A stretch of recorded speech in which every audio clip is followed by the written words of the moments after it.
Ja, grüß euch benannt und einen Sackrischgurden. Jetzt Kasper. Hallo. Heute bin ich mal gut drauf, richtig? Also bisher noch. Bei dem Thema, um das es heute geht, wird das nicht lange halten. Keine Sorge an alle Leute, die gerne einen metttriefenden Kasper mögen. Kriegt ihr wahrscheinlich genug davon. Ich hab's euch im Video von gestern schon angekündigt. Ich wollte eigentlich auf das Ding hier gestern schon reagieren, da ist mir dann dieses Streamen-Video dazwischen gekommen und deswegen gibt es heute. Richtig. Wir sind heute bei Ding. Leute aus dem Game werden ihn noch kennen, der vor langer Zeit Jänner hier, ne? Der Google Kuchen TV. Und zwar der Kuchen TV vor 2 Tagen ein 22 Minuten Video hier, Kuchen Talks, 1157 rausgemeldet. Und da ging es um Katja Krasowitsch und die habe ich ja richtig gern. Das ist eine richtige Fee, genau. Das Wort mit F. Ja, die ich richtig gerne. Die gehört zu diesen Personen, die ich absolut, bei denen ich nicht verstehe, warum sie erfolgreich sind. Vielleicht bin ich da zu alt dafür, aber und bei denen ich auch nicht verstehe, wie sie in der Öffentlichkeit geframed werden. Also wie sie nicht alle heißen. Ja? Sie hier, dann Shireen, David, dieses ganze Schwerl, da gehören ja mehr oder weniger auch vom Dully Funk Podcast, die 2 Grazien gehören ja da auch mit dazu. Diese Damen, die sich auf Social Media überkrass monetarisiert einfach wirklich aufführen wie der Elefant im Porzellanladen. Egoistisch, rücksichtslos, wirklich übel, widerlich sexualisiert, auch an Kinder irgendwie gerichteten Content machen, wie diese Leute in den letzten Jahren stellenweise von manchen Seiten als Koryphäen des modernen Feminismus hingestellt werden. Ich begreife das nicht. Ne? Weil für mich ist das Verhalten sowohl von ihr hier als auch von diesem ganzen anderen Barbie-Puppen 0815 Influencer-Geschwerl, was da draußen momentan umeinander ist einfach peak unangenehme was sage ich jetzt, damit es nicht demonetarisiert wird, ne? Das ist einfach peak asoziales Verhalten. Ne? Ich sehe den Unterschied zwischen diesen Leuten und den Ritters und den Wollnies nicht. Ne? Bis auf, dass die halt Kohlen damit scheffeln, verdienen werde ich nicht sagen. Weil für die Scheiße, die hier macht, hat sie die Kohle nicht verdient, die sie dafür bekommt. Ne? Und ich begreife, ich bin langsam wirklich der Meinung, ein Rainer Winkler war seiner Zeit einfach ein paar Jahre voraus. Der wenn heutzutage 2024, 2025 mit genau derselben Scheiße angefangen hätte und sich genauso rücksichtslos und widerlich und asozial verhalten hätte, dann hätte er damit heutzutage wirklich, glaube ich, hätte er Riesenerfolge feiern können. Check ihn nicht. Auf jeden Fall, ne? Eine gute Frau ist dieses Jahr in den Medien gewesen, aufgrund ihres grandiosen Feminismus natürlich. Hammergelacht. Nein, ne? Weil sie mit ihrem Sportwagen mit 100, nicht mit 100 Sachen 80, ne? Aber mit 100 Sachen durch die Innenstadt gemeddelt ist. Und das mit, lasst mich nicht lügen, 1,4, 1,5 Promille im Helm. Also natürlich ganz toll, da reden die Leute immer alle mögliche, wer nicht alles eine Vorbildfunktion hat, ne? Die alle brettert mit 100 durch die Innenstadt, hackenstracks, rabensatt, mit einem rauschschweren Haus, aber immer noch ganz tolles Vorbildfunktion, ne? Und dann hätte man natürlich, die Eier haben können, zu sagen, okay, ja, ich habe hier jetzt Scheiße gebaut und ich nehme meine Strafe dafür an.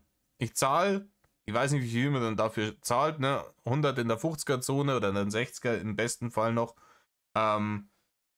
Plus besoffen am Steuer. Ich nehme mal an, bei dem Wert wäre sie den Lappen für mindestens ein Jahr los gewesen, wahrscheinlich MPU. Ne? Und das hätte sie dann, ja, was soll's sein? Ne? Für jemanden mit einem normalen Job wäre das wirklich ein harter, herber finanzieller Schlag. Die Frau ist, ich glaube, Millionärin, mit Sicherheit Millionärin. Ne? Wenn die da Tutto Kompletti für alles 6.000 Euro bezahlt hätte, hätte die in einem Jahr wieder Auto fahren können, vielleicht hätte sie was draus gelernt. Ne? Man hätte sagen können, okay, ich habe mich hier verhalten, wie der hinterletzte asoziale Abschaum und ich sehe ein, dass das falsch war. Ich zahle hier meine Strafe, ich mache meine MPU und wenn ich dann meinen Führerschein wieder habe, werde ich mich einfach anständig im Straßenverkehr aufführen. Hätte man machen können, hätte von Größe gezeugt, dann sagt, hey, man macht sich gerade für seine Fehler. Aber sich für seine Fehler gerade zu machen, ist in der heutigen Zeit, vor allem wenn es auf Social Media geht, halt einfach nicht mehr angesagt. Und dementsprechend hat sie dann erstmal natürlich gegen die Polizei in Leipzig gewettert. Und dann hat sie ein TikTok aufgenommen, in dem es so aussah, als hätte ein Polizist von dieser Kontrolle sie privat angerufen, um sie anzumachen und ihr vorzuschlagen, ne, man könne das irgendwie anders regeln. Ne? Das ist hier wieder ein Borneo-Dialog. Die Story hätte von Rainer kommen können. Ne?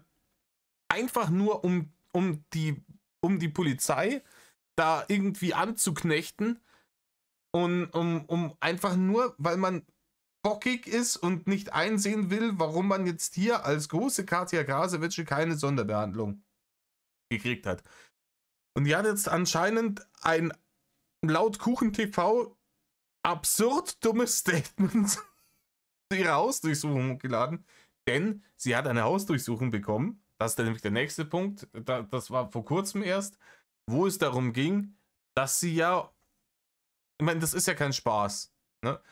Es steht jetzt im Raum folgender Vorwurf, den halte ich für realistisch, dass sie irgendjemanden angestiftet hat, sie anzurufen, so zu tun, als wäre der einer von den Polizisten und diesen Dialog zu fälschen, einfach um die Polizeischeiße dastehen zu lassen. Und ich bin kein Jurist, ja, aber meine bescheidene Meinung von dem, was ich bisher irgendwie mit der Juristerei in Berührung gekommen bin, lese ich da schon Sachen raus wie Amtsanmaßung, ne? Also wer sich als Polizist ausgibt in der Öffentlichkeit, und TikTok ist ja öffentlich, Anstiftung dazu ist ebenfalls strafbar. Haben wir schon mal 2 Dinge. Ne? Dann kann man mit Sicherheit noch irgendwas reintun wie Verleumdung gegen die Polizei und so weiter und so fort. Da wird schon ein bisschen ein längeres Papier aus dem Drucker gekommen sein, als man das aufgearbeitet hat, sowohl bei der Polizei als auch bei der Staatsanwaltschaft wahrscheinlich. Und auch dann hätte man ja dann immer noch sagen können, okay, jetzt ist wirklich spitz auf Knopf, 5 vor 12, jetzt muss ich mich drum kümmern und mich zusammenreißen, ich habe jetzt doppelt Scheiße gebaut, irgendwie muss ich das jetzt gerade bügeln, ich glaube, ich habe es übertrieben. Man kann natürlich aber auch vollkommen realitätsfremder Influencer in Deutschland sein und der Meinung sein, gehen mir alles nichts an und sich da weiter in die Opferrolle stellen, und da bei dem Stand bin ich aktuell. Und darüber geht es jetzt in diesem Statement. Ich habe die ersten paar Minuten irgendwie bis hier oder so, ne, irgendwo da habe ich schon gesehen, ich war schon so matt. Ich war schon so urmatt einfach, dass ich mir gedacht habe, Leute, das geben wir uns zusammen. Ne? Richtig. Jetzt laber ich schon wieder seit 10 Minuten. Dementsprechend. Brauche nichts weiteres zu sagen, außer Hochzeit, Kehrer, Sammermehrer. Reißt doch heute auf. Mir ging einer in Ding. Jo Leute der bescheuerten Statements. Junge, ich bin auf 180. Wie? Auf 180, Tim. Auf 180 heißt das. Katja Krasowitsch in der Innenstadt im Auto. Ey.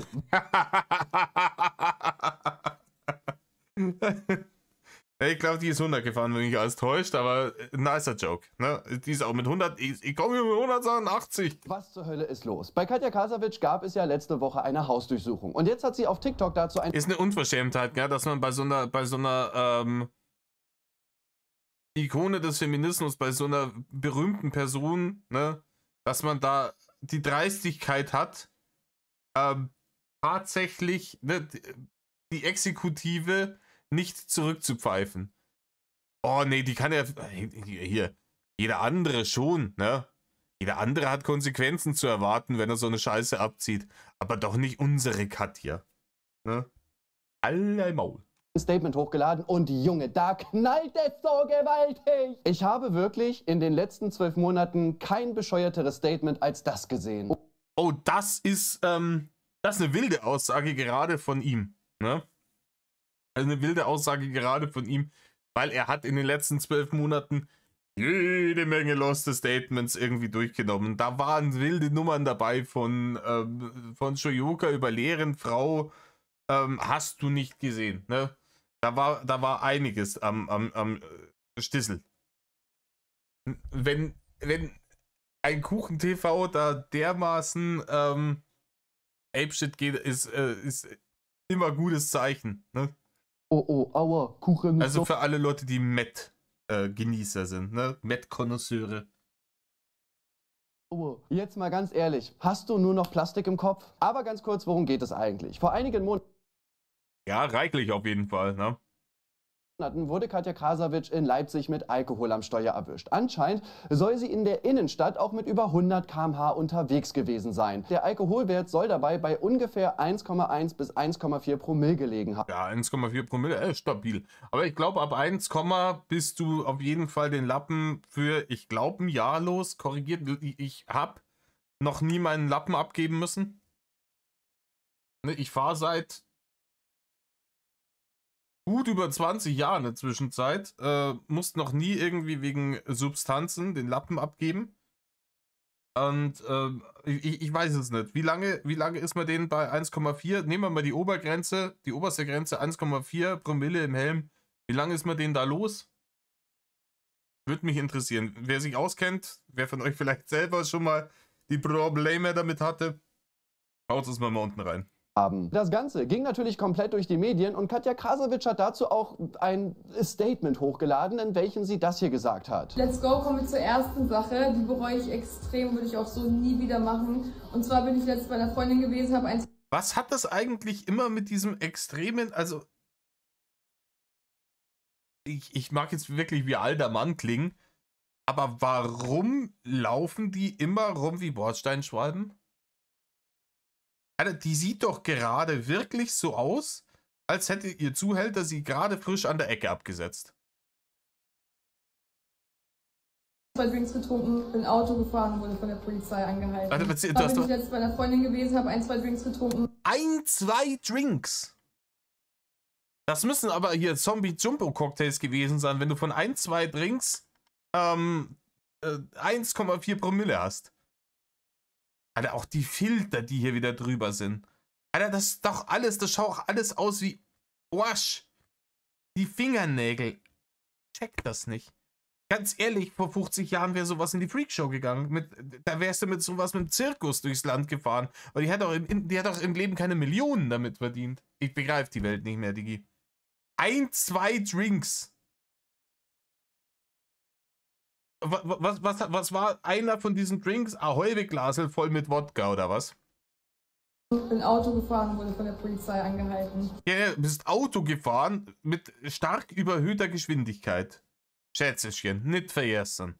Das würde ich nie wieder machen. Ich habe mich und andere gefährdet.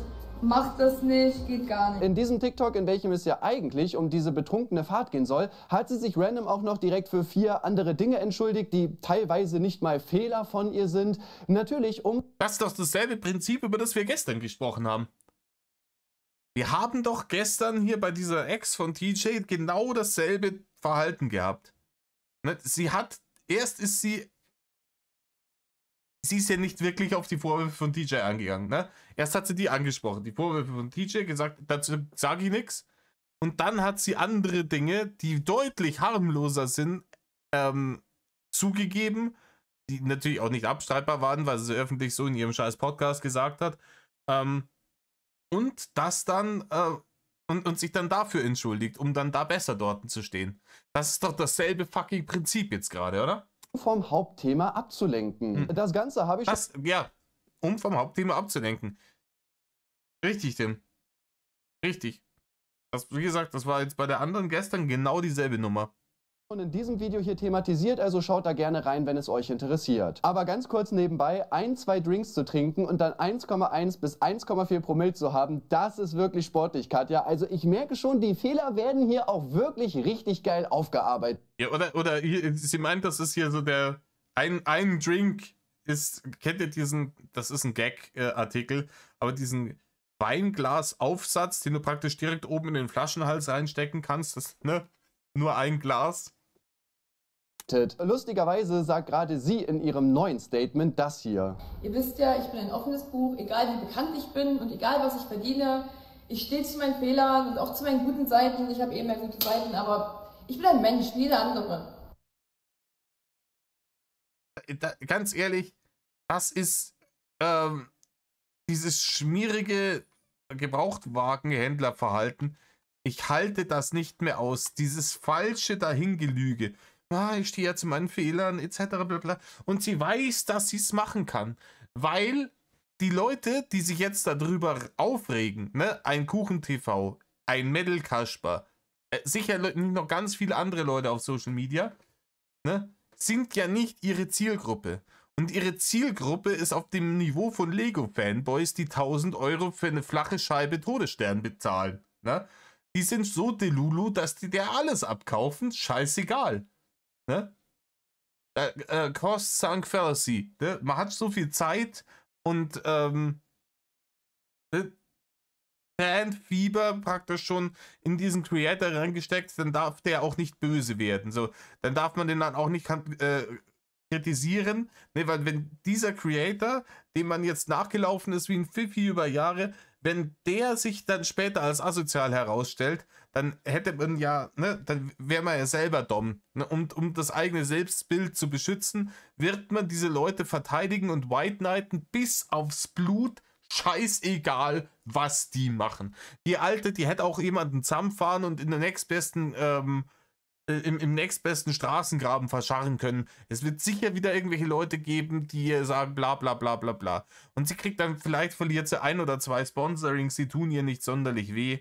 Und der Rest ist dann auch wieder bald gegessen. Ne? Ja, nur dass sie in jedem Statement zu dieser Sache irgendwie vergessen hat, sich für ihre Fehler wirklich mal gerade zu machen und sich nicht die ganze Zeit in irgendeine Opferrolle zu stellen. Ja, die Schallplatte, die hat sie sich wahrscheinlich auch irgendwie von der Best of Rainer Winkler gezogen oder zumindest inspiriert. Das ist der Klassiker. Ich habe mich schon 1000-mal für alles entschuldigt. Nein, hast du nicht. Du hast auch immer dieses, ne, ich habe zwar, aber, ne, Nummer ist, ne, ich kann ja gar nichts dafür. Katja Krasavic muss nämlich diese Opferrolle wirklich bis zum geht nicht mehr einnehmen. Deswegen hat sie nämlich eine Sprachnachricht von einem angeblichen Polizisten in einem TikTok veröffentlicht, der zu ihr Folgendes gesagt haben soll.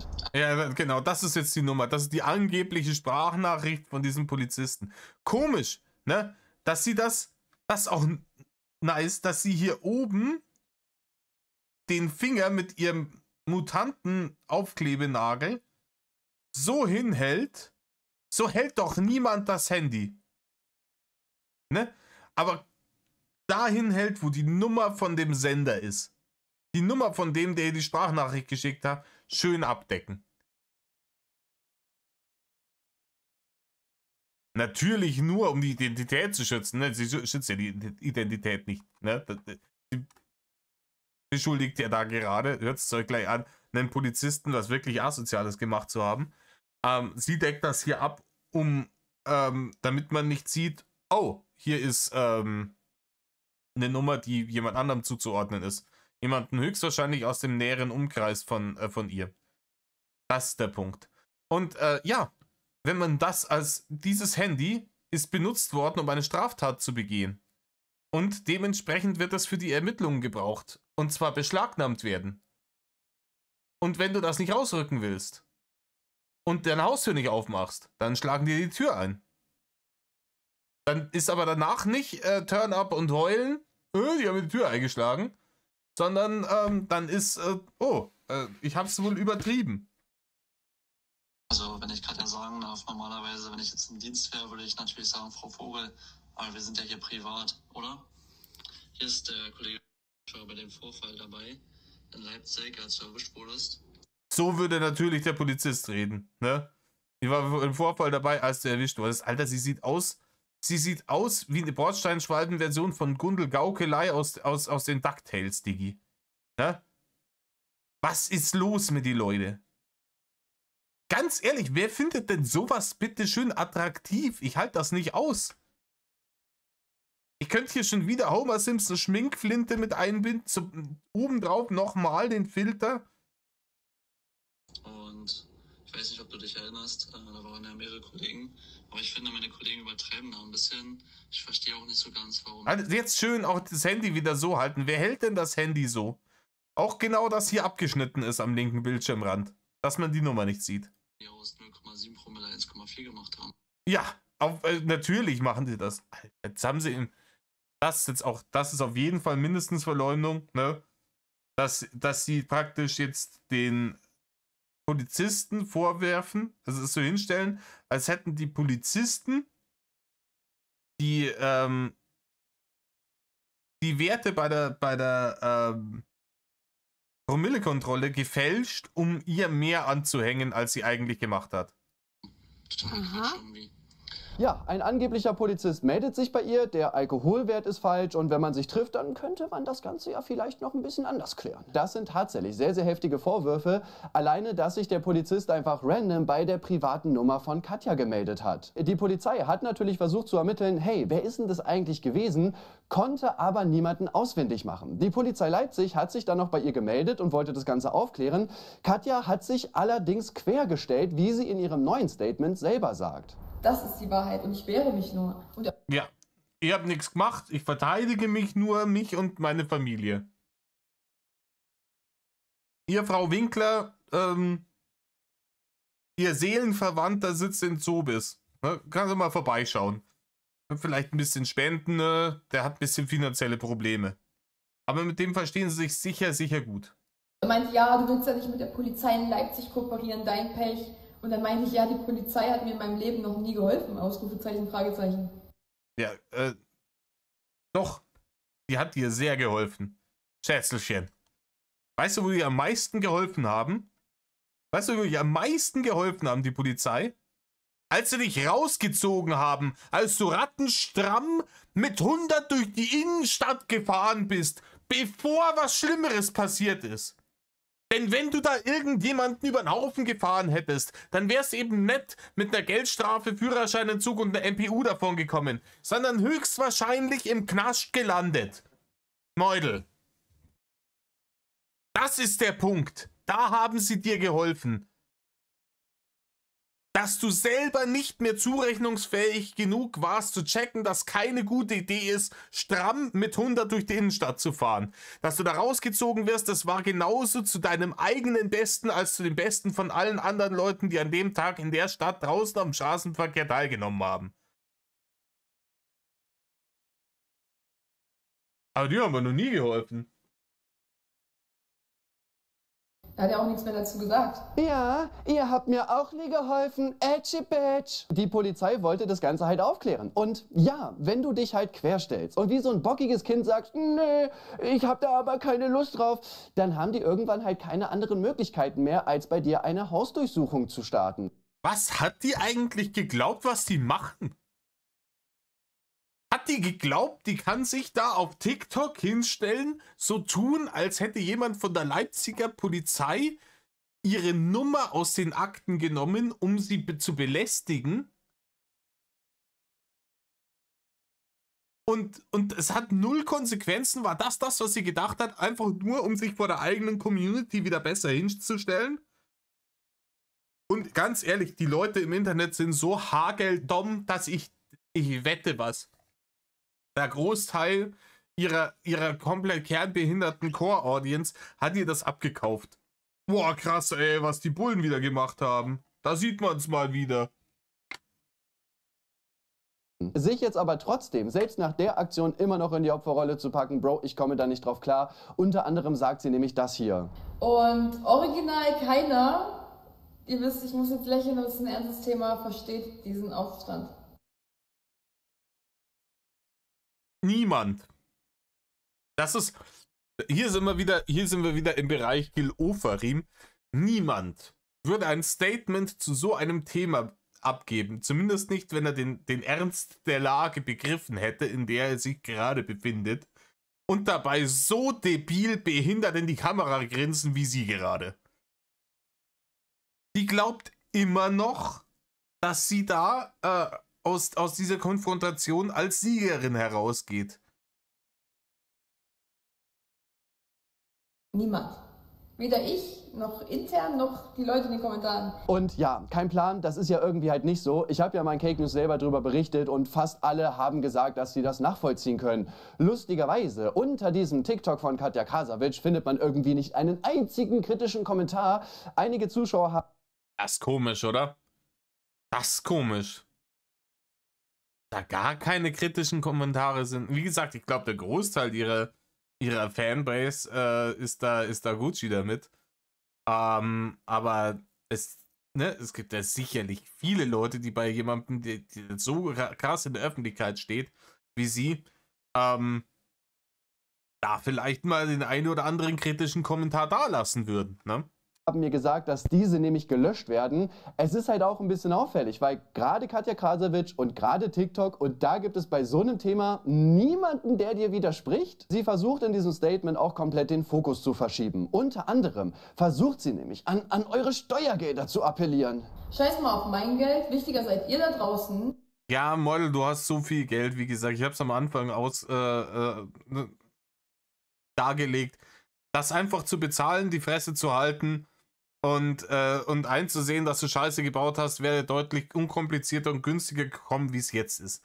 Weil ich nehme stark an, dass sie wegen Anstiftung zu einer Straftat, nämlich dadurch, dass der vorgegeben hat, in Amtsanmaßung ist das, glaube ich, ja? Dass der Bekannte von dir vorgegeben hat, von der Polizei gewesen zu sein, und Verleumdung mindestens, dass die da, weil da wird es nämlich deutlich teurer, da kriegt sie nämlich Tagessätze. In Knast geht die dafür nicht, aber Tagessätze kriegt sie. Und die Tagessätze werden aus ihrem Einkommen berechnet. Und ihr Einkommen ist relativ hoch und da wird sie einige MPUs davon hätten bezahlen können, für die Kohle, die sie jetzt dafür wahrscheinlich bezahlen muss. Ich bin sehr gespannt, was da wäre. Ich werde das auf jeden Fall verfolgen. Und wenn hier irgendwann mal ein Urteil gesprochen wird für die ganze Nummer, dann halte ich euch da auf jeden Fall auf dem Laufenden. Aber ich hoffe, dass sie da ordentlich einen vor Latz geschossen kriegt. Eure Steuergelder dafür draufgehen, dass das LKA eine Razzia früh um 6 bei mir in meinem Penthouse macht. Oh ja, müssen wir nochmal, ist ganz wichtig nochmal zu betonen, in ihrem Penthouse. Ne? Nicht in ihrer Wohnung, in ihrem Penthouse. Ne? Das ist auch, sie kann da nicht anders, außer währenddessen auch nochmal zu prahlen. Ne? Sie wohnt ja nicht in einer schönen Wohnung, sie wohnt in einem Penthouse. Heuer ein Maul. Und die Polizei hätte, wenn du einfach mit ihr kooperiert hättest, beziehungsweise wenn du von vornherein einfach gesagt hättest, ich zahle meine Strafe, mache meine MPU, akzeptiere meinen Führerscheinentzug, weil ich reich wie Scheiße bin und mir einen Chauffeur oder ein Taxi oder sonst was leisten kann. Also keine Sorge, die hätte es nicht mit den anderen, mit ihrem Fanbase-Gesochse irgendwie dann in der U3 fahren müssen. Hätte sie nicht machen müssen. Die wäre schon auch so von A nach B gekommen. Ne? Wie gesagt, irgendwelche Leute dafür bezahlen, dass sie fahren. Easy. Gar kein Problem. Dann kommt sie auch nicht mehr in die Verlegenheit, wenn sie stramm ist, nicht mehr zu wissen, wie sie nach Hause kommt. Wäre deutlich unkomplizierter gewesen. Man hat sich dafür entschieden, einen Krieg mit der Polizei anzuzetteln, was dazu geführt hat, dass eine Razzia durchgeführt wurde. Auch vollkommen zu Recht, weil man nicht kooperiert hat. Weil natürlich die Polizei dem nachgehen muss. Denn sollte es tatsächlich so sein, dass die jemanden in ihren Reihen haben, der solche Sprachnachrichten an Leute, die da vielleicht ein bisschen prominent sind, nach so einer Polizeikontrolle verschickt, dann müssen sie dem nachgehen. Und wie gesagt, dazu müssen sie dann die Geräte beschlagnahmen. Und wenn die Geräte beschlagnahmen wollen und du da nicht kooperierst, dann kommen die in dein Haus. Ob du willst oder nicht. Und nehmen die Sachen mit, ob du willst oder nicht. Wegen einer Sprachnachricht. Gleichzeitig aber auch noch eine Razzia bei meiner über 60-jährigen... Nein, nicht. Die sind nicht wegen einer Sprachnachricht bei dir vorbeigekommen, sondern wegen Amtsanmaßung, vermutlicher Anstiftung zur Amtsanmaßung und Verleumdung gegenüber der Polizei von Leipzig. Deswegen sind die nicht wegen einer x-beliebigen Sprachnachricht. Ne? Jeder Mensch kann so viele Sprachnachrichten verschicken und die dann auch im Tickety-Tockety streamen, danach abspielen, so viel wie er lustig ist. Wenn da keine Straftaten begangen werden, kommt auch das LKA nicht bei dir vorbei und tritt dir die Türe ein. Mutter in Leipzig macht, die da ganz alleine war. Ja, der Einsatz hat Geld gekostet, aber die Polizisten arbeiten ja sowieso. Also ob die jetzt in der Wache rumsitzen oder halt diese Hausdurchsuchung machen, das macht geldtechnisch keinen Unterschied. Was aber einen Unterschied macht: Die Polizei musste ja vorher versuchen zu ermitteln, von welchem Polizisten diese Sprachnachricht gekommen ist. Das Ganze hat unnötig Geld gekostet. Also wenn es dir wirklich darum geht, oh, die verschwenden unsere Steuergelder, dann ist jetzt nicht die Polizei der Grund dafür, sondern deine Fake-Sprachnachricht, die du in einem TikTok veröffentlicht hast. Und dann auch noch das Querstellen, anstatt einfach zu sagen, jo, war gefaked. Wie gesagt, dem kann ich nur zustimmen. Ne? Genau mein Take. Absolut bescheuert ist auch diese Aussage hier, in der sie sich bei einer Leipziger Zeitung beschwert. Aber ich sage euch ehrlich, was erwartet man von Leipzig? Und dass ich das sage, ist crazy, weil diese Stadt hat von mir immer nur Liebe bekommen. Sonst interessiert sich fast niemand für diese Stadt. Aber ich... Keine Sau interessiert sich für Leipzig. Leipzig ist eine der beliebtesten Städte in den neuen Bundesländern. Wo ganz viele Leute sind. Leipzig und Dresden sind die Gegenden, wo am meisten noch Leute hinziehen. Nicht nur aus den ländlichen Bereichen der neuen Bundesländer, sondern auch viele Leute aus den alten Bundesländern ziehen sehr viele nach Leipzig und nach Dresden, weil es wirklich schöne Städte sind. Schon. Ich dachte mir, ey, die Armen, auch wenn du jetzt in Berlin wohnst und es geschafft hast, vergiss nicht deinen alten Wohnsitz. Du bist nicht abgehoben. Ich bin so nicht. Zeig einfach, dass du am Start bist. Sei bei deinen Tourstops da. Mach deine Sugar Mami Tour da. Sei einfach da. Auch wenn du jetzt in Berlin wohnst und es geschafft hast, das hört sich so an. Das hört sich so Slumdog Millionär-mäßig an. Ja, Leipzig, ich liebe das so. Oh, ich bin so eine Lokalpatriotin. Aber ich wohne jetzt in Berlin und ich habe es geschafft. Ich bin jetzt raus aus diesem Rattenloch. So hört sich das an. Das hört sich nicht wirklich an, als hätte die Stadt von dir nur Liebe bekommen. Das hört sich für mich so an, als hättest du diesen Ort verabscheut und immer schon die Nase drüber gerumpft und hättest dich so schnell wie möglich, als es irgendwie finanziell erreichbar war, sofort nach Berlin verpisst und bist auch relativ froh, dass du das gemacht hast. So hört sich das für mich an, dass ich es endlich geschafft habe. Ne? Aber ich sage euch ehrlich, ich verstehe gar nicht, warum ich das die ganze Zeit mache, warum ich so viel Liebe gebe, wenn ich so viel Hass zurückkriege. Ja. Oh, ja, das ist... Du kannst da deine Liebe auch für dich... Ich glaube, die Stadt ist auf deine Liebe nicht angewiesen. Ne? Ich glaube, die Stadt kann auf deine Liebe gut und gerne verzichten. Ne? Die würde diese Liebe gerne eintauschen gegen nicht besoffen mit 100 durch die Innenstadt brettern. Ne? Wenn dich einfach an die Gesetze hältst, dann kannst du deine Liebe auch sonst wohin stecken. Ne? Doggy oder auch nicht. Katja Krasavic ist nämlich wirklich nicht abgehoben, obwohl sie 2 Sätze später sowas hier sagt. Lassen wir dieses Thema, okay? Am Ende sitze ich im Lambo, ob Beifahrerin oder Fahrerin, und daran kann keiner in Leipzig was ändern. Ja, das,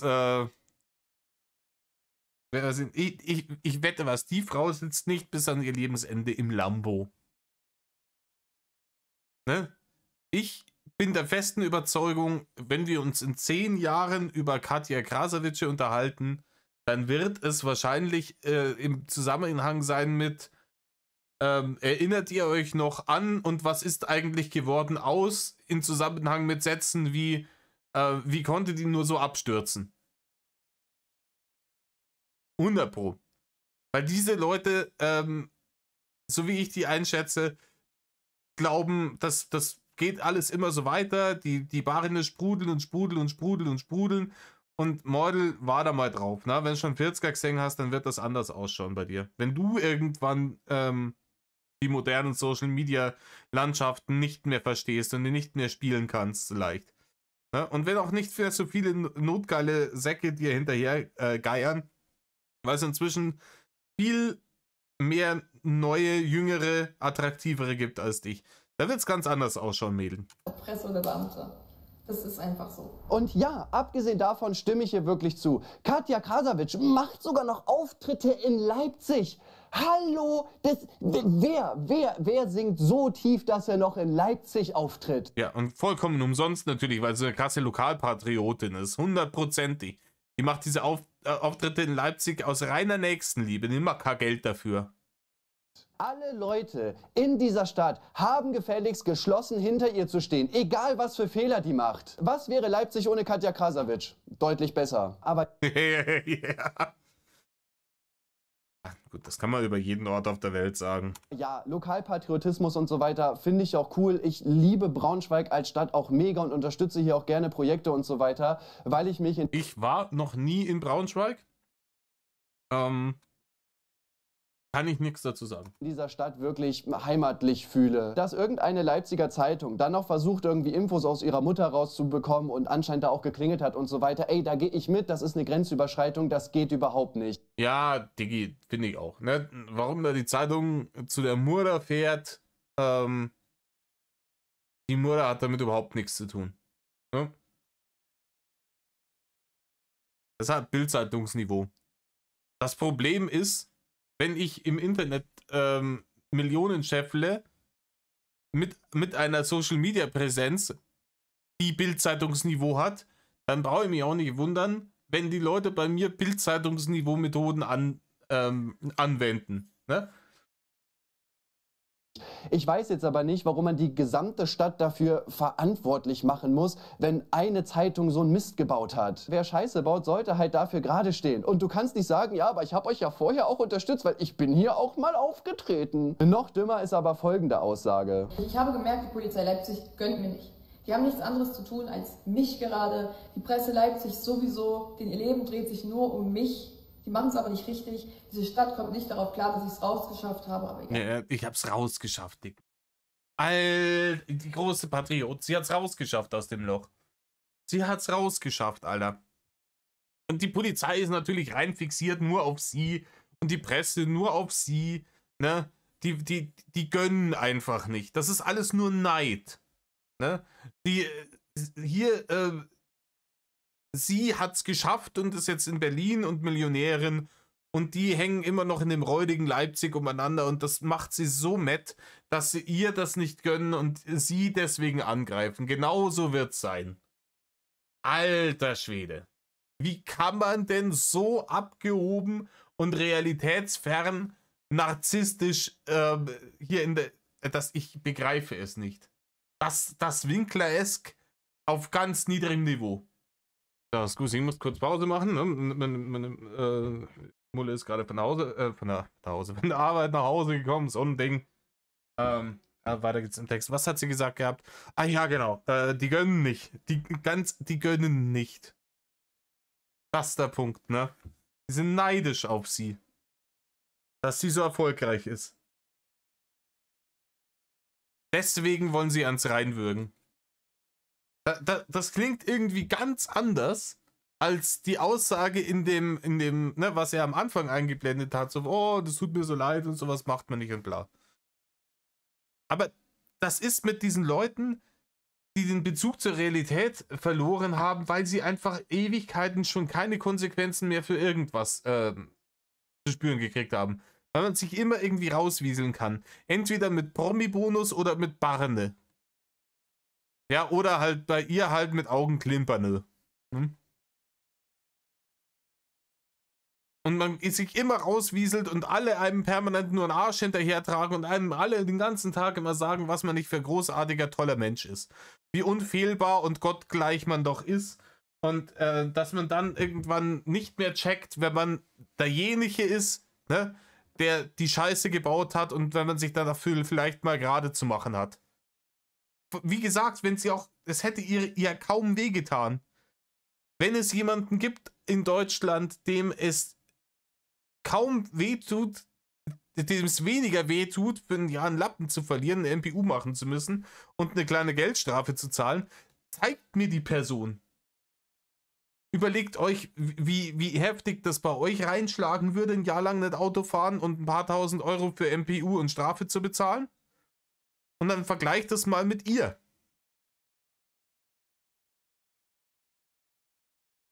Und dann, anstatt es einfach mit Anstand hier, ne, zu sagen, ich mache mich gerade, einen Affentanz aufzuführen und dann wundert, warum er mit Bananen beschmissen wird. Ich check's nicht. Ja, wahrscheinlich. Die Polizei denkt sich so, Katja Krasavic hat es geschafft. Bro, das wird denen doch wirklich scheißegal sein. Fakt ist, du wurdest mit Alkohol am Steuer erwischt, weil die Polizei dir einfach nicht gönnt. Wirklich, du hast so viel für Leipzig getan, da darf man ja wohl mal innerorts 100 mit 1,1 Promille rumfahren. Hast dich dann in eine Opferrolle gesteckt mit dieser Fake-Sprachnachricht, wolltest das Ganze nicht mal aufklären und wunderst dich dann, wenn die Polizei das tut und bei dir eine Hausdurchsuchung anordnet. Ja, also Fehler einsehen kann Katja Krasavic wirklich wie eine Eins. Und natürlich kommt von ihr dann später noch so eine Aussage. Alle sind der Meinung, dass die Polizei sich mal bitte bei Stalkern, Catcallern, Vergewaltigern, Pädophilen so krass ins Zeug einsetzen sollte von unseren Städten. Ich hasse diese Whataboutism-Scheiße, ganz ehrlich. Ne? Mich schikaniert man hier.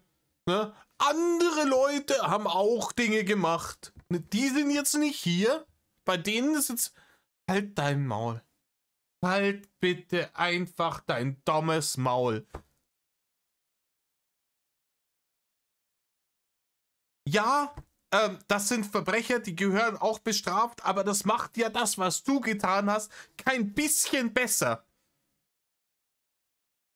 Sind wir jetzt so, wir verfolgen nur noch die schwersten Straftaten. Solange es irgendjemanden gibt, der was gemacht hat, was schlimmer ist als das, was ich gemacht habe, darf man mich so lange nicht dafür belangen, bis man alle oben abgearbeitet hat. Ne? Ich bin mit 100 Sachen durch die Innenstadt gefahren, breit wie eine Natter.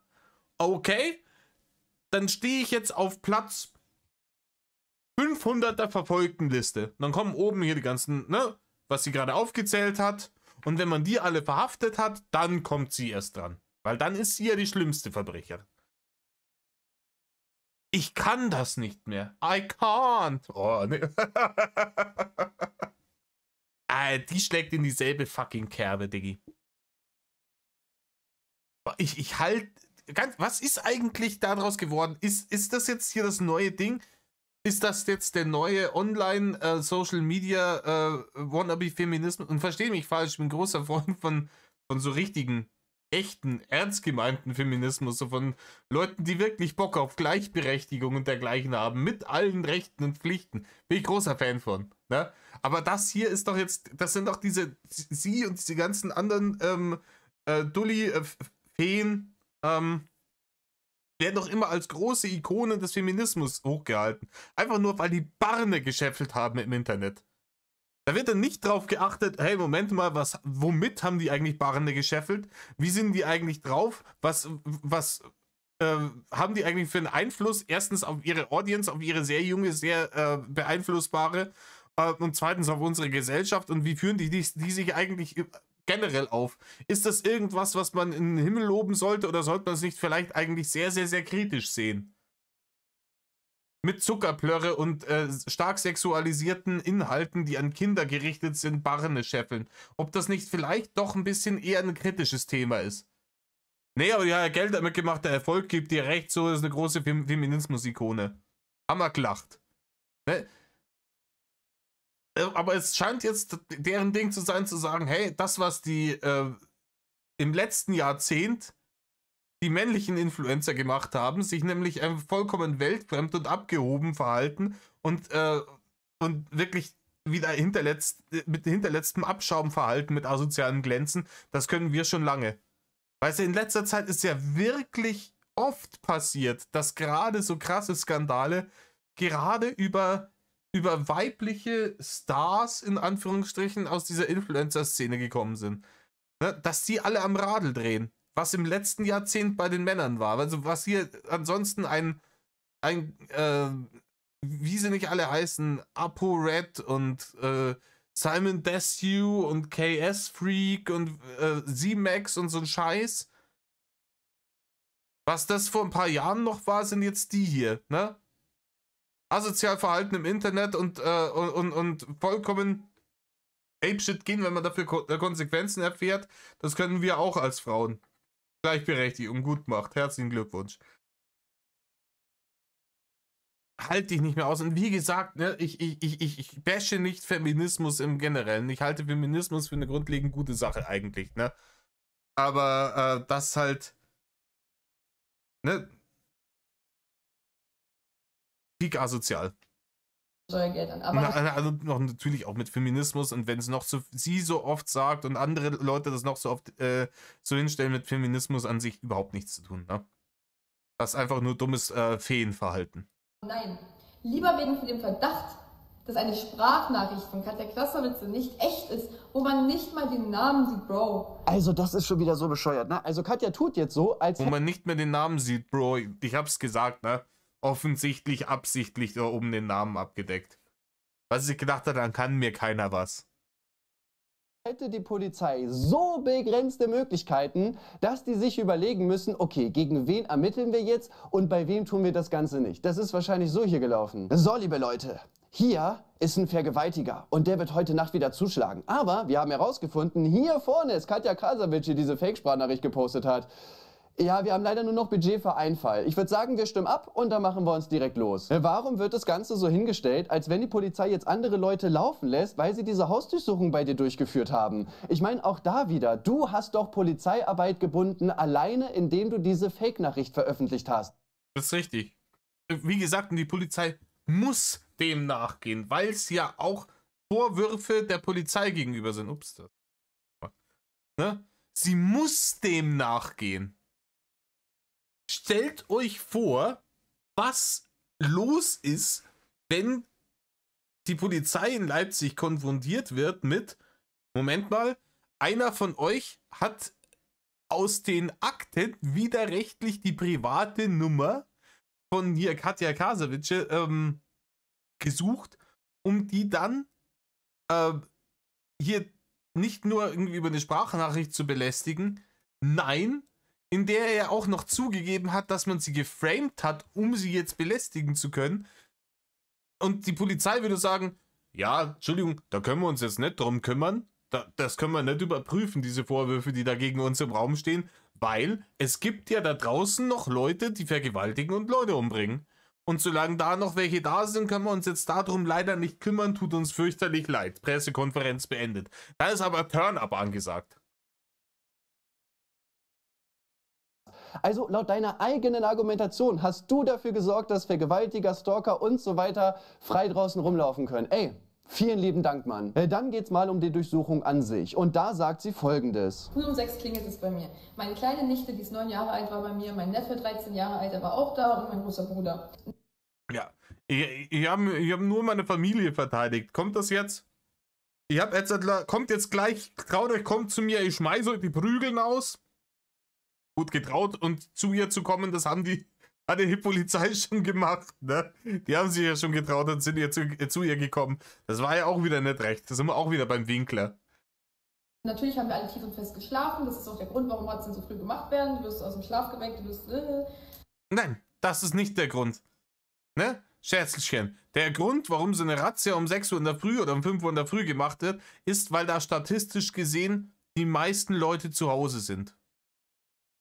Wenn du jetzt nicht irgendeinen wilden Job hast, wo du sehr früh raus musst oder Schichten hast, wo du noch nicht wieder zu Hause bist, ist zu diesen Zeiten am sehr frühen Morgen sind die meisten Leute zu Hause. Ne? Deshalb kommt man da. Weil es natürlich ja nichts bringt, wenn man die dicke Razzia um 2 Uhr nachmittags anlaufen lässt, dann da vor der Tür steht, du bist nicht zu Hause und bist dann vorgefahren, dass eine Razzia ansteht. Das kann ja der Sinn der Sache auch nicht sein. Jetzt wird hier der Polizei vorgeworfen, man macht diese Razzien deswegen in der Früh, um sie schlaftrunken zu erleben, ne? Sodass sie sich praktisch, weil sie noch nicht ganz richtig wach ist, gar nicht richtig verteidigen kann. Man spielt da praktisch auch wieder mit unfairen Mitteln. Ne? Das ist praktisch wie sie unter Drogen zu setzen. Ne? Damit man nicht gescheit zurechnungsfähig ist, damit man vielleicht irgendwas sagt, was man ihr dann später einen Strick draus drehen kann. Nein, das macht man einfach nur, weil da die Leute höchstwahrscheinlich zu Hause sind. Die wollen nicht auseinandernehmen. So, das ist eine Razzia, okay? Auf einmal so, Polizei, machen Sie auf!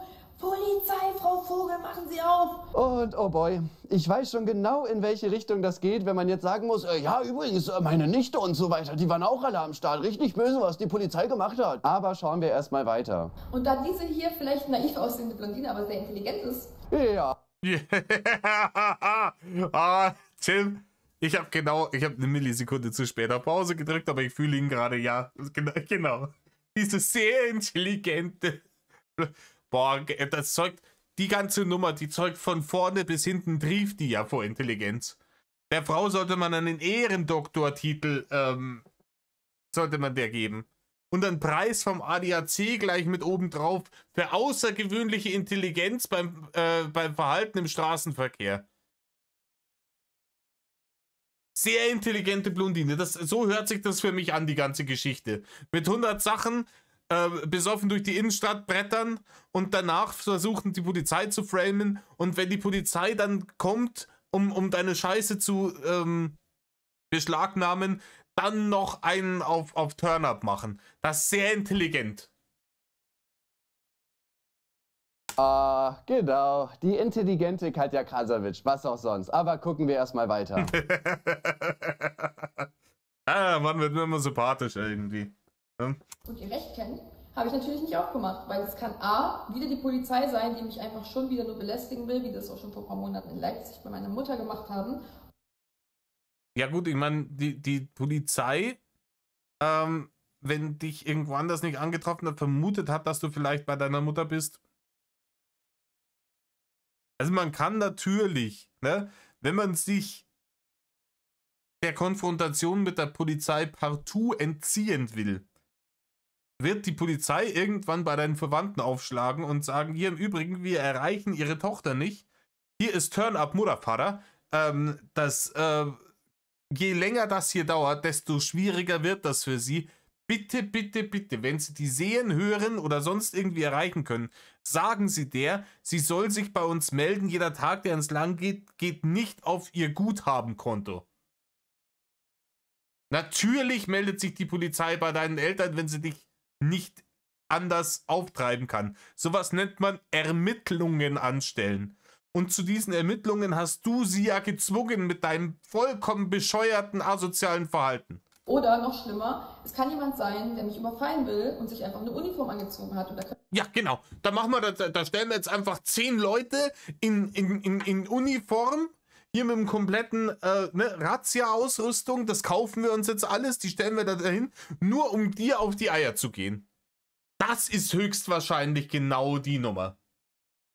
Und da macht man dann richtig mit Razzia und Polizei und hin und her, macht man alles, nur um dir auf den Sack zu gehen, weil man dir einfach nicht gönnt. Das ist das viel wahrscheinlicher. Viel, viel wahrscheinlicher, als dass es eine echte Razzia ist. Wenn auch mal 20 uniformierte Menschen vor meiner Tür stehen und mich trotzdem überfallen wollen. Ja, genau. Genau. Passiert ja jeden Tag.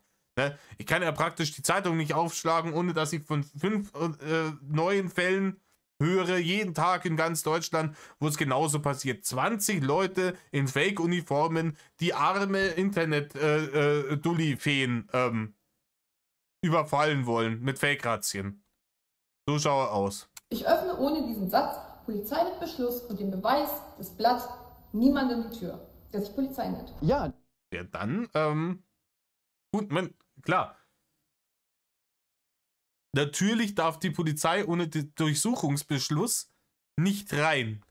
Aber du musst der Polizei natürlich auch die Möglichkeit geben, dir diesen Beschluss zu zeigen. Und wenn die Tür zu bleibt, können sie dir diesen Beschluss ja nicht zeigen.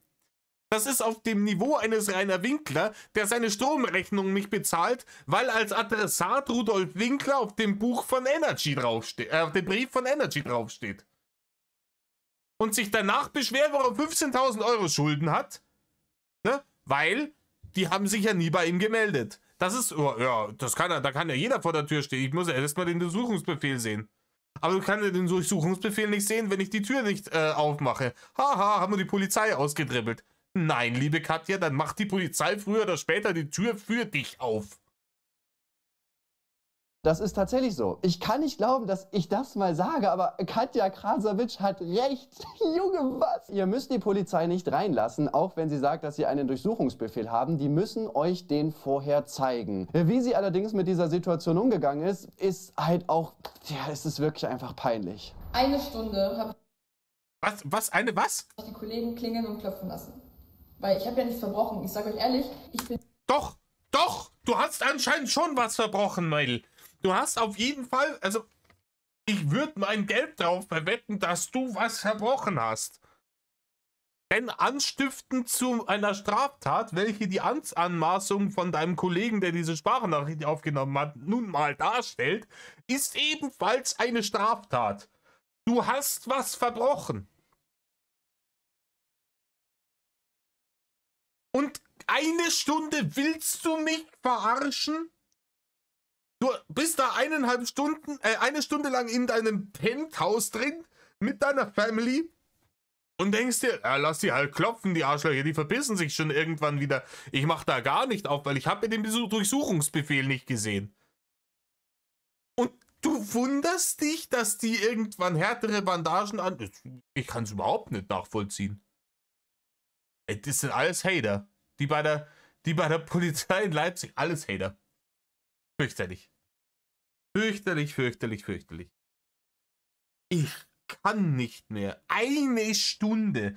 Und man ist in der Stunde nicht zufällig mal auf die Idee gekommen, zu sagen, hey, ich rufe vielleicht mal bei den Bullen in Leipzig an und frage die, hey, Moment mal, hier sind Leute vor meiner Haustür, die machen hier Turn-up und sagen, sie wollen, sie haben einen Durchsuchungsbefehl und sie machen hier eine Razzia. Sind das Leute von euch? Kann ich die Tür aufmachen, damit die mir den Durchsuchungsbefehl zeigen können? Ich bin aus irgendeinem Grund prominent und habe Angst, dass ich hier, irgendwelchen Betrügern oder sonst was aufsitze. Ich möchte die Tür nicht aufmachen, ohne sicher zu sein, dass es wirklich die Polizei ist. Dann werden die sagen, ja, das ist die Polizei. Wir machen hier eine Razzia bei Ihnen. Machen Sie schnell auf. Ansonsten machen die für Sie die Tür auf. Und dann kannst du hingehen, kannst die Tür ein bisschen aufmachen und sagen, ja, hallo, IBIMS, ja, die überbewertetste Prominente im ganzen Land, zeigen Sie mir mal Ihren Durchsuchungsbefehl, dann zeigen die den Durchsuchungsbefehl, gehen rein und fertig ist das. Ne? Wenn du dann zeigst, dass du kooperierst, wird auch diese Untersuchung relativ schnell und unkompliziert und mit so wenig Stress für dich und deine Familie wie irgendwie möglich durchgeführt werden. Denn die Bullen haben ja nicht das Interesse, dich zu terrorisieren, so wie du das hinstellst, weil sie dir nicht gönnen, weil du es ja rausgeschafft hast, sondern die wollen dieses Handy beschlagnahmen, das höchstwahrscheinlich benutzt wurde, um eine Straftat zu begehen, und fertig ist. Und raus sind die wieder. Eine Stunde. Die ganze Sache wäre nach 10 Minuten gegessen gewesen. Ja, hier Frau Vogel, geben Sie mal hier dieses Handy aus diesem Video. Das wird jetzt beschlagnahmt. Wir untersuchen das. Sie können es entweder entsperren oder Sie werden dann nochmal auf die Wache geladen, um das zu tun. Und fertig. Dann wären die wieder gegangen. Und die hätten auch gar nicht kommen müssen, weil die sicherlich vorher mit dir schon versucht haben, Kontakt aufzunehmen. Wie du gesagt hast, dass die bei deinen Eltern waren, bei deiner Mutter. Wenn du vorher gesagt hättest, oh, hier ist wirklich, hier brennt jetzt die Hütte, ich fange jetzt besser an, mit denen zu kooperieren, bevor ich mich noch tiefer in die Scheiße reite, dann hättest du dann auch selber hingehen können und sagen, hier im Übrigen, ihr wollt dieses Handy, bitte sehr, da ist es. Oder anzurufen und zu sagen, hey, ich habe festgestellt, hier sind Ermittlungen gegen mich, ihr wart bei meinen Eltern, die haben sich gemeldet, ich würde gern kooperieren, Was braucht ihr von mir? Was soll man machen, um das so schnell wie möglich aus der Welt zu schaffen? Hätte man machen können. Man kann natürlich aber auch die eigene Familie in Angst und Schrecken versetzen, indem man die 20, laut ihrer Aussage, 20 Leute, die die Razzia bei ihr machen wollen, draußen vor der Tür den Dritten Weltkrieg nachspielen lassen wollen, oder, ne? Und sich denkt, ja, die werden schon irgendwann von alleine wieder gehen, weil IBIMS 1 Katja Krasavice und mir kann ja keiner was. Alter. Niemals auf den Gedanken gekommen, auch wenn es diese Uhrzeit für eine Razzia war, dass es eine Razzia sein kann. Wieso auch? Ich tue niemandem was, sogar wenn eine Fliege irgendwo rumfliegt und auf dem Boden krabbelt, ich töte die nicht, ich tue die zu meinem Fenster raustragen. Ich zahle meine fucking fast 50% Steuern in diesem Land brav. Ja, wenn ihr 10 Millionen verdient habt, dann bleiben mir nur noch 5 Millionen. Ich bin so arm.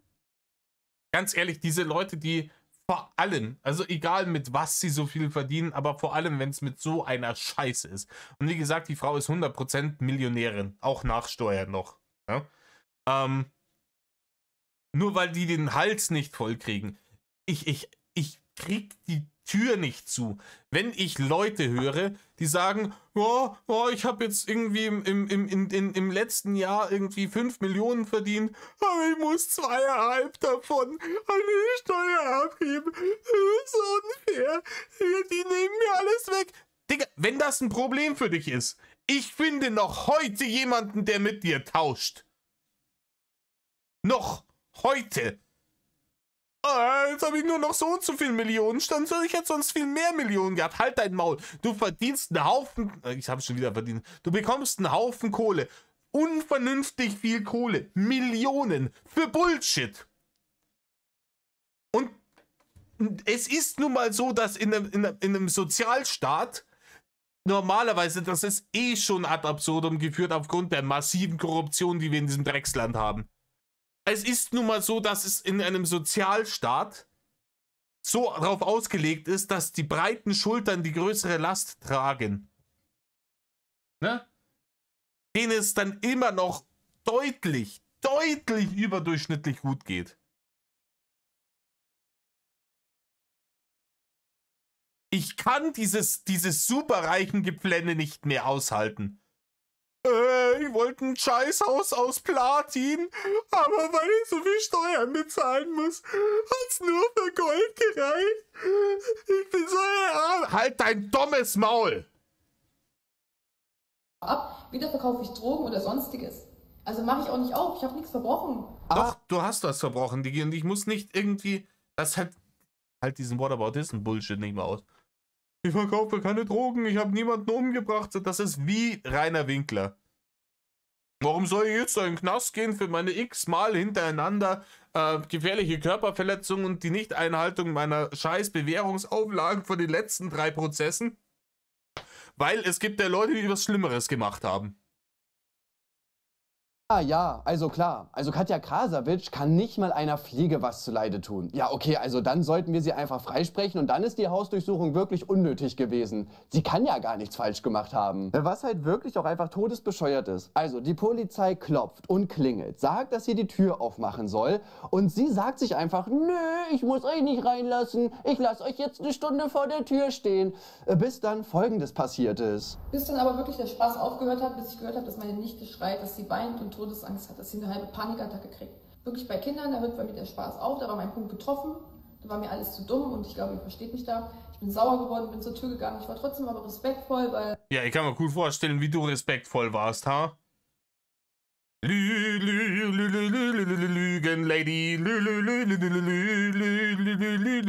Lügenlady. Iggy.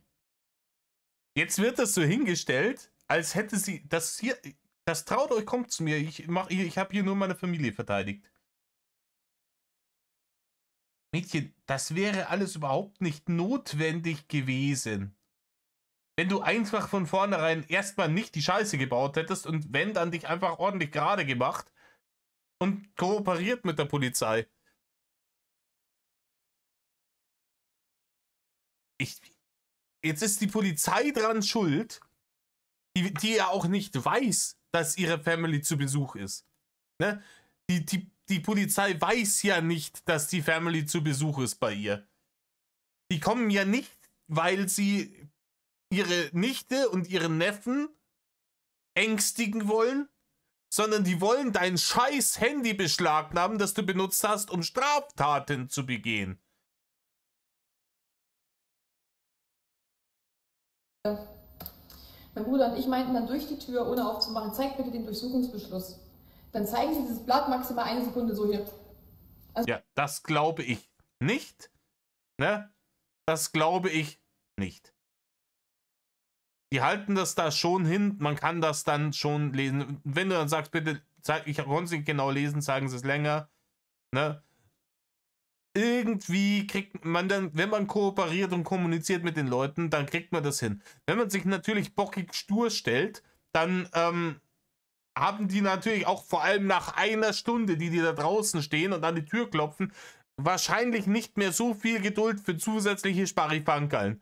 Und wenn sie dann hören, oh, sie ist tatsächlich da, dann kann es gut sein, dass man sagt, hier, das dauert jetzt hier schon eine Stunde. Zugriff jetzt. Die Frau kooperiert nicht, die weigert sich. Hier wird jetzt die Tür aufgemacht. Ende mit dem Kasperle-Theater. Ne? Wo wir zum Thema kommen. In der Stunde, die sie bei dir vor der Tür gestanden sind, hätten die so viele Leute noch irgendwie zusätzlich ermitteln können.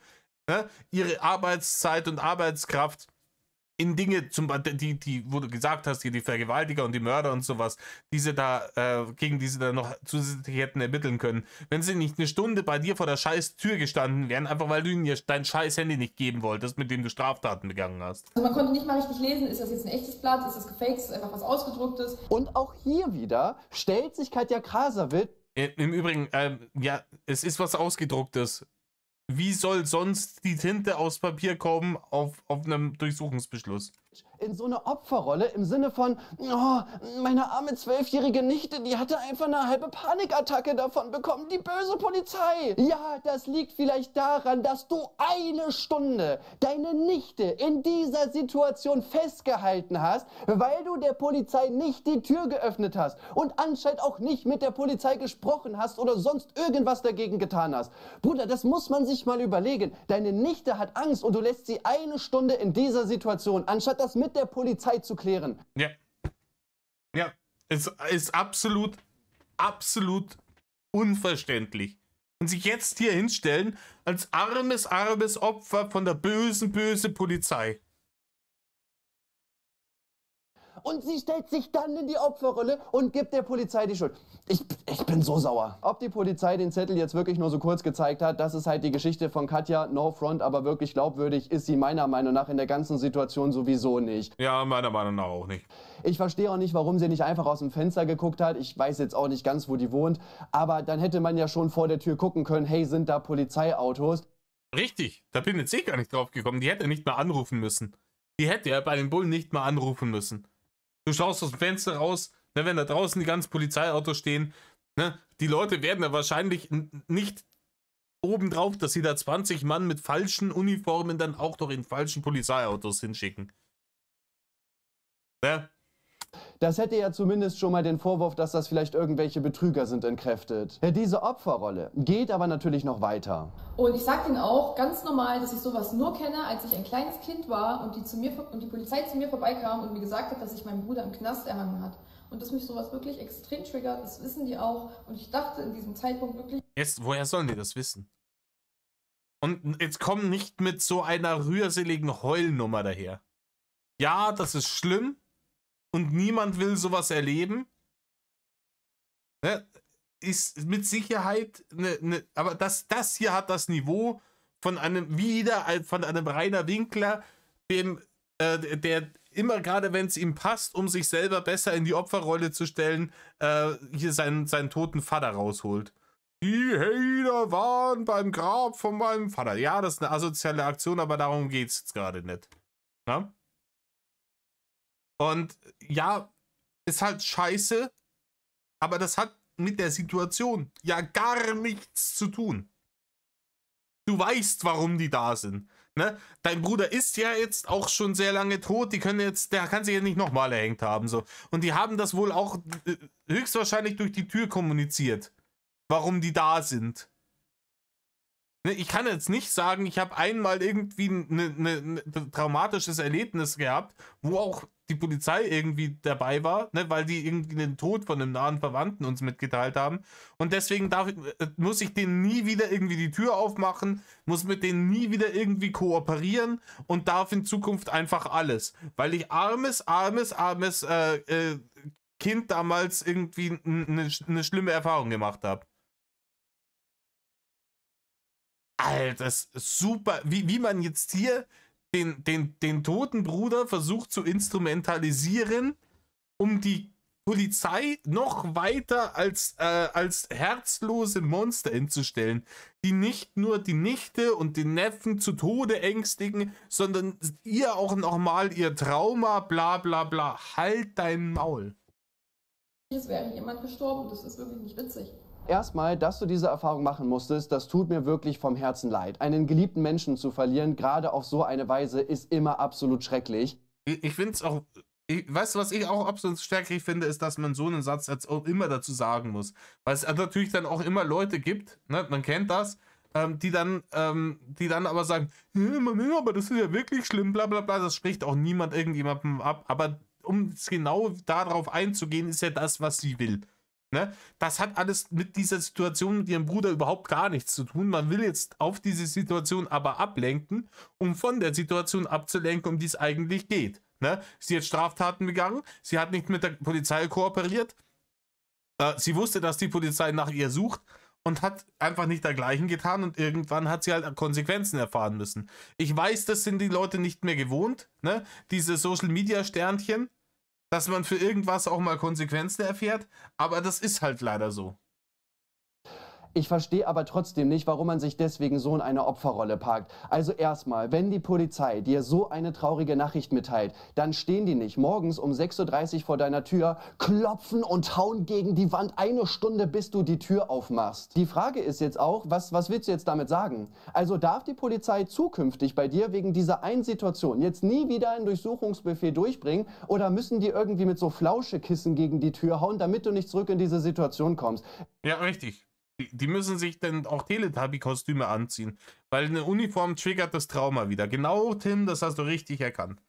Die Frau ist einfach zu traumatisiert, zu berühmt und vor allem zu reich und zu schön, ja, als dass man die irgendwie behandeln könnte wie jeden x-normalen anderen Verbrecher in diesem Land. Ne? Die muss man jetzt schon endlich mal mit Samthandschuhen anfassen, weil sie ja so arm ist. Das hast du sehr richtig erkannt, Tim. Wie wäre es dann einfach mal damit, sich an Gesetze zu halten? Also eine Hausdurchsuchung zu bekommen. Okay, das ist das. Ja, hier, wenn man sich jetzt an Gesetze auch noch halten muss, na, wofür ist man denn so erfolgreich geworden im Internet? Ja, wofür hat man denn sich mehr oder weniger, ne? Darf ich jetzt auch wieder nicht sagen, als was die im Internet Geld verdient hat, aber, ne? Ihr könnt es euch denken. Ja, wofür hat man das alles gemacht? Wenn man sich danach noch an Gesetze halten muss, das ist ja lächerlich, ne? Ist jetzt für einen normalen Bürger in diesem Land eigentlich nicht alltäglich. Außer man schreibt auf Twitter, du bist so ein Pimmel. Hättest du dich an die Regeln gehalten? Auf Twitter einen Pimmel zu schreiben, ist praktisch das Hochverrat, ne? Da kommst du gleich an die Wand. Hättest du mit der Polizei Leipzig diese Aufklärungsanfrage angenommen, dann hätte es diese Situation gar nicht erst gegeben. Das ist nämlich der Punkt, ne? Die Polizei Leipzig wird ja nicht sagen, oh, wir haben hier dieses TikTok gesehen, wo sie uns praktisch diverse Dinge vorwirft, wo sie Straftaten begeht. Der nächste Schritt ist, wir schicken da 20 Mann hin und schlagen ihr die scheiß Tür ein. Das ist ja höchstwahrscheinlich nicht so passiert. Vor allem, weil sie ja noch gesagt hat, dass sie vorher extra auch noch bei ihren Eltern waren. Man wird schon auf vielerlei Wegen versucht haben, mit ihr Kontakt aufzunehmen, um sie zur Kooperation zu bewegen. Und die hat sich gedacht, nee, ich setze das jetzt aus. Ne? Die werden schon den Aufwand nicht betreiben, weil ich habe ja gar nichts so Schlimmes gemacht. Und da hat sie sich halt getäuscht. Und ich finde das auch wichtig, dass man auch, wenn es jetzt hier eben nicht um einen Mord oder dergleichen gegangen ist, sagt, hey, wir können das trotzdem nicht durchgehen lassen. Und wenn die Person sich weigert zu kooperieren und wenn die Person nicht aufzufinden ist und nicht, sich nicht bei uns meldet, obwohl sie weiß, dass nach ihr gefahndet wird, dann wird die nächste Eskalationsstufe eingeschalten. Damit das eben sich auch irgendwann rumspricht, dass die Leute merken, ey, scheißegal, wie viele Abonnenten ich auf Digi habe und wie viele Millionen ich mit sexualisiertem Content, der sich an Minderjährige richtet und Zuckerplörre, die sich an Minderjährige richtet, in einem Land, in dem eh schon viel zu viele Minderjährige fettleibig sind, wie viele Millionen ich damit verdient habe, ist scheißegal. Wenn ich derjenige bin, der hergegangen ist und die Scheiße gebaut hat, dann wird die Polizei kommen und mich holen, und zwar früher oder später. Das finde ich gut. Dass du dich jetzt in eine Opferrolle packen möchtest, Bro, das ist wirklich der komplett falsche Zeitpunkt dafür. Die Story geht natürlich noch weiter. Und da steht, dass es an der Sprachnachricht liegt. Dass sie glauben, dass die Sprachnachricht nicht von dem Polizist war und dass ich lüge. Und jetzt könnt ihr gerne eure Meinung dazu sagen. Also selbst wenn ich lügen sollte, wäre das jetzt so schlimm, dass die Polizei die Kinder in meiner Familie traumatisieren muss, meine Mutter zu Hause traumatisieren muss. Und auch das ist nicht im Protokoll der Polizei. Ne? Auch das ist, auch wenn ich lügen würde, wäre das jetzt so schlimm. Ja, es wäre so schlimm. Punkt Nummer 1. Punkt Nummer 2. Das Ziel der Polizei ist in der Hinsicht nicht, deine Nichte zu traumatisieren, sondern das Ziel der Polizei ist die Aufklärung dieser Straftaten, die da begangen wurden. Und du kannst entweder mithelfen bei der Aufklärung der Straftat, dann wird auch niemand traumatisiert, oder kannst das bleiben lassen. Dann ist aber alles, was danach passiert, geht dann auf dein Konto. Wäre das ja nicht so schlimm. Ich habe ja nur ein bisschen jemanden dazu angestiftet, ne, sich als Polizist auszugeben, um die Polizei in Leipzig als korrupte Schweine darzustellen. Ist ja jetzt nicht so schlimm. Was übertreiben die denn? Dass sie ungefähr, keine Ahnung, 60, 70 Mann in eine Razzia schicken. Jetzt auf einmal sind es 60, 70 Mann. Das ist hier, es ist so Winkler-esk, ich kann es nicht mehr aushalten. 2, 5, 10, 20, 30 Hater stehen vor der Tür. Du siehst auf die Kamera, da steht ein einzelner Typ, der hat ein Bier und hat einmal Herr Winkler gerufen. Ja? Vorher waren es 20, jetzt sind es 60, 70 Leute. Wahrscheinlich waren es irgendwie 5. Denn ich nehme nicht an, dass die mit einer Hundertschaft anrücken, um eine Katja Krasavitsch einzuknacken. Das ist jetzt hier nicht klare Kriminalität, ist mir auch klar. Und meine 500 Quadratmeter komplett auseinandernehmen, andere Wohnungen. 500, da wieder, man muss noch flexen. Das Penthouse hat 500 Quadratmeter, Digi. Und Häuser noch komplett auseinandernehmen und sogar noch extra Verstärkung holen. Und andere Wohnungen und Häuser habe ich auch noch. Und alle elektronischen Geräte beschlagnahmen. Also sorry, in welchem Land leben wir? In Deutschland, Digi. Wir leben in Deutschland. Ne? Und natürlich werden die elektronischen Geräte beschlagnahmt, weil du mit denen ja auch die Straftaten begangen hast. Ich hoffe nur, dass sie diesmal bei ihr auch wirklich untersucht werden. Ne? Und es nicht hier so eine Winkler-eske Nummer wird, wo man sagt, ja, brauchen wir nicht untersuchen. Wird schon was sein. Aber ich glaube, dass die jetzt inzwischen richtig mad sind. Und dass dies jetzt auch dieses Statement es nicht besser macht für sie. Und dass die sowohl die Polizei als auch die Staatsanwaltschaft sagt, aber jetzt richtig. Und wenn es irgendwann mal zu einem Prozess kommt und es geht bei dem Richter darum, das Strafmaß festzulegen, dann fließen so Dinge, wie bereit war die Angeklagte eigentlich zur Aufklärung beizutragen. Hat die sich kooperativ verhalten oder nicht? Oder hat die dann vielleicht noch versucht, ihre Community gegen die Polizei aufzuhetzen? Noch mehr als schon vorher. So eine Scheiße fließt in so eine Urteilsbegründung mit rein. Und dann kann es halt sein, dass du da damit selbst ins Knie geschossen hast. Liebe Katja. Dass dann nämlich der Richter irgendwann sagt, Ja, es ist hier absolut, es ist kein Unrechtsbewusstsein hier. Ne, ich habe nichts gemacht. Man hat nicht kooperiert, man hat versucht, die Ermittlungen zu behindern, etc., etc., etc. Dann nehmen wir halt wirklich auch jetzt jedes Werkzeug in die Hand, das uns hier das Gesetz gibt, um da auch wirklich maximal reinzuknechten. Ne? Wo viele Gerichte, Polizisten und Staatsanwaltschaften ansonsten sagen, ja, okay, da hat sich jetzt jemand was zu Schulden kommen lassen, aber die Person hat sich kooperativ verhalten, hat es eingesehen, da ist ein Unrechtsbewusstsein da, ja. Dann fällt es alles nicht so, da kriegst du ein Dudu und vielleicht ein bisschen einen auf die Finger, das wird dann nicht allzu sehr wehtun und fertig. Dass die jetzt dann sagen, okay, nee, dann, wenn die uns zwingt, hier die ganze Palette zu ziehen, dann ziehen wir aber die ganze Palette, aber dann ziehen wir sie auch durch. Das Ganze klingt für mich eigentlich schon wie so ein komplettes Eingeständnis. Die Frage ist jetzt natürlich, ist das Ganze gerechtfertigt? Ja, meiner Meinung nach absolut zu 100% und ich gönne ihr das auch immer noch vom Herzen. Ja, danke, Tim. Top. Das Top-Freeze-Frame. An alle Leute, die sich meine Videos lieber als Podcast anhören oder so, ne, im Hintergrund laufen lassen, guckt einmal kurz auf euren Bildschirm. Ne? Das ist hier, da wird es zu dem Bild, stelle ich mir vor, es läuft im Hintergrund hier, heute schütte ich mich zu von Karl Dahl.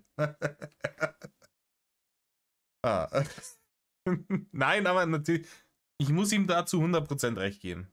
Sie postet diese Fake-Nachricht. Die Polizei in Leipzig versucht zu ermitteln, welcher Polizist das gewesen ist, konnten aber keinen finden. Dann melden die sich sogar extra bei Katja, um das Ganze aufzuklären. Sie stellt sich quer, antwortet nicht und ja, die Polizei muss dann halt irgendwann mal eine Hausdurchsuchung anordnen, damit das Ganze aufgeklärt werden kann, um Beweismittel zu sichern. Katja Krasavic hatte mehrere Möglichkeiten, dieser Hausdurchsuchung zu entgehen. Wenn man sich komplett querstellt, ja, da muss man halt mit sowas rechnen. Dazu sind die Vorwürfe gegen die Polizei auch wirklich heftig. Neben dem Datenmissbrauch, dadurch, dass ja einfach diese Nummer genommen worden ist, gibt es auch noch wahrscheinlich sexuelle Belästigung, dazu auch noch Bestechlichkeit. Im Datenmissbrauch, ne, das ist auch Bestechlichkeit, ja. Missbrauch der Amtsgewalt und Verstoß gegen Dienstpflichten. Das sind halt für eine Ja, das sind die Sachen, ne, die praktisch in die Verleumdung reingehen. Ne? Das ist so, die hat die Leipziger Polizei so hingestellt, als hätte sie genau diese Sachen gemacht, ne? Sexuelle Belästigung, Bestechlichkeit, wo sind wir? Missbrauch der Amtsgewalt. Muss hier Frame für Frame vorgehen, leider. Und Verstoß gegen die Dienstpflichten, ne? Das ist das, was, wie sie es hingestellt hat, was die Leipziger Polizei getan hätte. Dazu kommt natürlich noch, wie gesagt, Amtsanmaßung von dem Typen, der die Nachricht geschickt hat und die Anstiftung zur Amtsanmaßung von ihrer Seite, weil der Typ ja sicher nicht von alleine auf die Idee gekommen ist. Verstoß gegen Dienstpflichten. Das sind halt für einen Polizisten keine Kavaliersdelikte. Der hätte wahrscheinlich seinen Job verloren und wäre wahrscheinlich sogar im Knast gelandet. Und wenn das eine Fake-Sprachnachricht gewesen ist, dann hast du dich schuldig gemacht bei der falschen Verdächtigung. Und das Ganze Falsche Verdächtigung kommt auch noch mit dazu. Ja? Oder Verleumdung, was ich gesagt habe. Wird mit Freiheitsstrafe bis zu 5 Jahren oder Geldstrafe geahndet. Die Polizei wollte deine Mitarbeit, du hast es nicht angenommen, dann hast du jetzt halt einfach Pech gehabt. Es wird aber auch noch schlimmer. Tim, wie kann das noch schlimmer werden? Wir haben jetzt gerade irgendwie schon 5, 6 verschiedene Straftatbestände aufgezählt, was jetzt hier im Raum steht. Und uns das ganze dumme Gesabbel von ihr da angehört. Wie kann das noch schlimmer werden? Bitte die wirklichen Kriminellen belästigen und nicht eine Frau terrorisieren, nur weil sie bekannt ist. Und das Nur weil sie bekannt ist. Wie gesagt, das erste ist dieser Whataboutism und das andere ist wieder dieses, nur weil ich bekannt bin, ne, das ist halt einfach, ich habe den Promi-Bonus nicht bekommen und deswegen bin ich jetzt angezickt. Das ist der Punkt. Ne? Ich wette was. Bei dieser Kontrolle hat die versucht, hier diesen Promi-Bonus zu spielen. Ich bin die Katja Krasavic, hier in in Leipzig bin ich eine lokale Ikone. Irgendwann werden hier Straßen nach mir benannt und Statuen von mir stehen in der Innenstadt. Und mich wollt ihr doch jetzt nicht wirklich wegen so einer lächerlichen Lappalie wie besoffen mit 100 durch die Innenstadt zu zimmern. Wollt ihr mir doch jetzt nicht ans Bein pissen. Ne? Hier, ich gebe euch ein Autogramm, dürft auch ein Selfie mit mir machen und danach verpisst ihr euch und ich fahre gemütlich wieder nach Hause. Ich verspreche euch auch, ich halte mich jetzt an die an die Geschwindigkeit und wenn ich dann zu Hause bin, schlafe ich mit meiner 1,4 Promille Rausch aus und dann passt das, oder? Dass die dann nicht gesagt haben, ja, nee, dann deswegen ist sie sauer. Die hat gedacht, sie kriegt Promi-Bonus und kann sich aus so einer Scheiße rausreden, wie besoffen zu schnell fahren. Wahrscheinlich ist sie bewusst besoffen zu schnell gefahren. Das unterstelle ich ihr jetzt einfach mal, weil sie sich gedacht hat, mir kann ja keiner was. Und wenn ich angehalten wäre, dann mache ich einen auf IBIMS, die Katja Krasavice. Ich bin berühmt, lass mich gehen. Das Einzige, was euch wichtig ist, dass ihr als Polizei nicht schlecht geredet werdet. Ja, genau. Ja. Das im Übrigen, ja, das ist nicht das Einzige, was ihnen wichtig ist, aber das ist sehr wichtig, dass sich eine Polizei nicht schlecht reden lässt. Dass sich eine Polizei gegen ungerechtfertigte Vorwürfe wehrt. Denn eine korrupte und kriminelle Polizei hat nicht mehr das Vertrauen der Bevölkerung. Und die Polizei ist auf das Vertrauen der Bevölkerung und darauf, dass wir wissen, dass die meisten Polizisten, ja, auch bei denen gibt es Schweine, dass die meisten Polizisten integer sind. Ne? Darauf, das ist ein ganz wichtiger Pfeiler für unsere Demokratie, dass die Exekutive koscher ist. Und dass das beim Bürger auch so Konsens ist. Dass man sagt, ja, es gibt schwarze Schafe, es passiert immer wieder Scheiße, aber im Großen und Ganzen sind die koscher, sind die integer und wir können darauf vertrauen, dass die nach bestem Wissen und Gewissen ihren Job machen. Ne? Das ist der nächste Punkt hier. Ich höre hier die ganze Zeit durch, die Polizei macht ihren Job nicht. Es geht der Polizei nur darum, dass du eine bekannte Frau bist. Man sieht es ja jeden Tag in Deutschland, dass bekannte Influencerinnen eine Hausdurchsuchung nach der anderen haben. Dagi B, Bibis Beauty Palace, Saftiges Gnu und wie sie nicht alle heißen. Täglich werden irgendwelche Frauen nur deswegen durchsucht, weil sie Frauen sind und erfolgreich. Und der Rest ist halt auch einfach... Ja, das ist hier das böse Patriarchat wieder. Ne? Die können es einfach nicht ertragen, dass Frauen, unabhängige Hardcore-Feministinnen, die sich im Internet mit so absolut tollem Content wie war das Wort? Geld verdienen? Profitieren. Nein, das war's. Ne? Das halten die nicht aus. Ja? Diese sexistischen Männer, diese Schergen des Patriarchats, ne? Die gönnen ihr einfach als Frau den Erfolg nicht. Das ist der Punkt, ne? Dein dummes Maul. Kompletter Quatsch. Wer eine Straftat begeht, der sollte auch dafür gerade stehen. Jemand, der jetzt in irgendeinem Laden klaut, kann ja auch nicht zur Polizei sagen, ja okay, ich habe geklaut, aber da vorne ist ein Mörder, kümmert euch doch mal um den. Welche Straftat da... Und außerdem habe ich Ding. Ich habe hier Follower im Internet. Das mache ich jetzt auch, ne? Das war jetzt auch, ich gehe in den Supermarkt rein und ich nehme einen Kasten Bier und wenn ich beim Rausgehen darauf angesprochen werde, ob ich den nicht vielleicht bezahlen will, sage ich, spinnst du, ich habe hier 5300 Abonnenten auf YouTube. Ja? Ich bezahle nicht für mein Bier, ich bin nicht so ein Pöbel wie du und jetzt hinfort mit dir. Halt deine Fresse. Und wenn die dann die Bullen rufen, dann ist das hier, dann gönnen die nicht. Die Schnauze, Diggi. Darf dann jetzt noch ermittelt werden. Also dich muss man laufen lassen, den der klaut auch. Darf man jetzt nur noch gegen schlimme Straftaten vorgehen? Ja, das ist super. Dann wird sich bestimmt jeder auch weiter an die Gesetze halten. Denn natürlich ist Katja auch wieder ordentlich am Schwurbeln. Und das ist der Grund, da kriege ich Gänsehaut und dieser Satz begleitet mich mein Leben lang. Weil wenn ein Mensch Steuern hinterzieht, bekommt er größere Strafen als ein Kinderschänder. Das hat doch jetzt mit der Scheiße überhaupt nichts zu tun.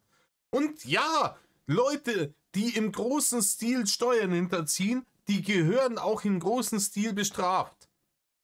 Wenn jetzt der Hirs am Wochenende, ja, der Hirs ist Kfz-Mechaniker, Gesell und verdient nicht viel Geld und der repariert am Wochenende für seine Kumpels irgendwie deren Karren und schraubt an denen rum und nimmt ein paar Mark, die er jetzt beim Finanzamt nicht angibt und bekommt eben drauf. Denk mal, das gehört auch bestraft, ne? Vollkommen klar. Aber vielleicht nicht im Maße wie jemand wie ein Uli Hoeneß, der im zweistelligen Millionenbereich Steuern hinterzogen hat. Und wer im zweistelligen Millionenbereich Steuern hinterzieht, der hat im zweistelligen Millionenbereich mir mein Geld gestohlen. Ne? Und euch auch, jedem, der seine Steuern bezahlt, hat der sehr, sehr großen Schaden angerichtet. Denn, ne, wenn wir im Millionenbereich sind, kannst du mit diesem Steuergeld schon wirklich was anfangen. Wir reden ja dauernd darüber, oh, wo kann man hier noch 1 Million sparen und da noch 1 Million. Der Haushalt ist so knapp, alle müssen immer den Gürtel enger schnallen. Ich bin auch der Meinung, dass jemand wie ein Uli Hoeneß dafür hätte stärker bestraft werden sollen und nicht irgendwie, was war er, 1,5 Jahre lang mit Freigang. Der ist da praktisch bloß zum Pennen reingegangen. In den Steuerparadiesknast. Ne? Und danach einfach weitermachen wie bisher. Wieder Vorstandsvorsitzender werden und so ein Scheiß. Bin ich auch der Meinung, dass die Leute härter bestraft gehören. Aber es tut jetzt hier nichts zur Sache. Weil du nichts damit zu tun hast, ob irgendjemand andere Steuern hinterzogen hat. Und ich weiß, ich merke, das Steuernthema ist dir sehr, sehr wichtig. Ne? Du findest das sehr, sehr ungerecht, dass du die Kohle, die du wirklich für nichts tun im Internet bekommst, mit wirklich dem niveaulosesten Bullshit, den man sich vorstellen kann, ja, und wirklich auch der moralisch sehr fragwürdig ist, dass du diese Kohle dann auch noch versteuern musst. Das empfindest du als fürchterlich ungerecht, weil du ein besserer Mensch bist als alle anderen und deiner Meinung nach eine Sonderbehandlung verdient hast. Aber die hast du eben nicht verdient. Und ich bin sehr froh, dass dir das jetzt klar gemacht wird. Und Mädchen, ich sagte eine weitere Sache. Das wird dir noch mehr klar werden. Denn mit solchen Aktionen wirst du es eher schlimmer machen. Und jetzt ist hier Turn-up am Start und das ist nicht mehr in deiner Hand, das aufzuhalten. Und diese Aussage ist einfach absolut widerwärtig und falsch. Dass Menschen, die Kindern sowas antun, eine viel zu geringe Strafe bekommen, ich denke, das sehen wir alle so. Meiner Meinung nach gibt es da unterlebenslänglich auch keine andere Strafe, die da angewendet werden. Bin ich auch. Ich bin ein strikter Gegner der Todesstrafe. Ein strikter Gegner der Todesstrafe. Kann ich euch irgendwann mal, vielleicht wenn es Leute interessiert, ausklamusern, warum. Ich weiß, dass es Leute unter euch gibt, die das anders sehen. Das ist jetzt auch gerade nicht so wichtig. Die Meinung dürft ihr auch haben. Ne, die teile ich nicht, aber die dürft ihr auch haben. Aber ich bin der Meinung, dass so eine Tat, so etwas einem Kind anzutun und dieses Kind dadurch praktisch fürs Leben zu schädigen. Du zerstörst das Leben dieses Kindes. Ne? Du zerstörst dieses Kind, kann sein Leben nicht so glücklich und unbeschwert führen und es wird es niemals vergessen und es wird es immer belasten, egal in welcher Lebenssituation. Sollte auf jeden Fall mit lebenslang bestraft werden. Auch da sollte man dann irgendwie nach 15 Jahren sagen dürfen, okay, wir machen jetzt eine Evaluation, ist da, ne, ganz normal wie in unserem Rechtssystem üblich und wenn es dann heißt, nee, der ist immer noch ein Schwein und der ist immer noch eine Gefahr für die Gesellschaft, bleibt er halt drin, so wie es bei Mördern halt auch ist. Aber ja, ich bin da auch der Meinung, das sollte für Leute, die sowas Kindern antun, sollte die Standardstrafe, Mindeststrafe lebenslang sein. Bin ich der festen Überzeugung, dass das richtig kann. Im Durchschnitt bekommen diese Leute allerdings auch eine Haftstrafe von 3 bis 6 Jahren. Jemand, der Steuern hinterzieht, bekommt im Durchschnitt nicht mal eine Freiheitsstrafe. Bei einem krassen Fall maximal 2 bis 4. Ich weiß auch... Das finde ich mal interessant, da tatsächlich die Zahlen dazu zu haben. Ne? Ich meine, dass 3 bis 6 Jahre für das, ne, für diesen Straftatbestand viel zu niedrig sind, darüber, wie gesagt, brauchen wir nicht reden. Aber es stimmt halt nicht, was immer so oft zitiert wird, dass du halt für Steuerhinterziehung weniger bekommst. dass du für Steuerhinterziehung mehr bekommst, sondern eher weniger. Und wir haben es ja gesehen, wie gesagt, Uli Hoeneß hat über 30 Millionen zugegeben, hat gesagt, ja, dann aber bitte nicht mehr weitersuchen, der hat höchstwahrscheinlich deutlich mehr hinterzogen und hat einen Dudu gekriegt und einen kleinen Klaps auf die Finger und das war's. Strafe. Bei einem krassen Fall maximal 2 bis 4. Ich weiß auch ehrlicherweise gar nicht, worauf sie hinaus will. Bro, die Polizei verurteilt keine Leute. Die Polizei ist die Exekutive. Sie führt die Gesetze aus, also ermittelt, hält Verdächtige fest, solche Dinge. Die Judikative, also die Richter, das sind die Leute, die Urteile sprechen. Da hat die Polizei nicht viel mitzureden, außer dass die halt Beweismittel sichern können. Sie macht halt die Polizei... Ja, und dann hast du noch die Legislative, ne, das sind die Leute in der Regierung, die Gesetze machen. Und natürlich haben die ein Interesse daran, dass Leute, die sehr, sehr viel Steuern hinterziehen, nicht so stark bestraft werden, weil das ihre besten Kumpels sind, ne? Und die wollen ja dann auch bei den Leuten wieder arbeiten. Da kommen dann wieder so spontane Amnesie-Nummern raus, wie wenn du einen Olaf Scholz über Cum-Ex befragst, wo er dann auf einmal wieder gar nichts weiß. Ne?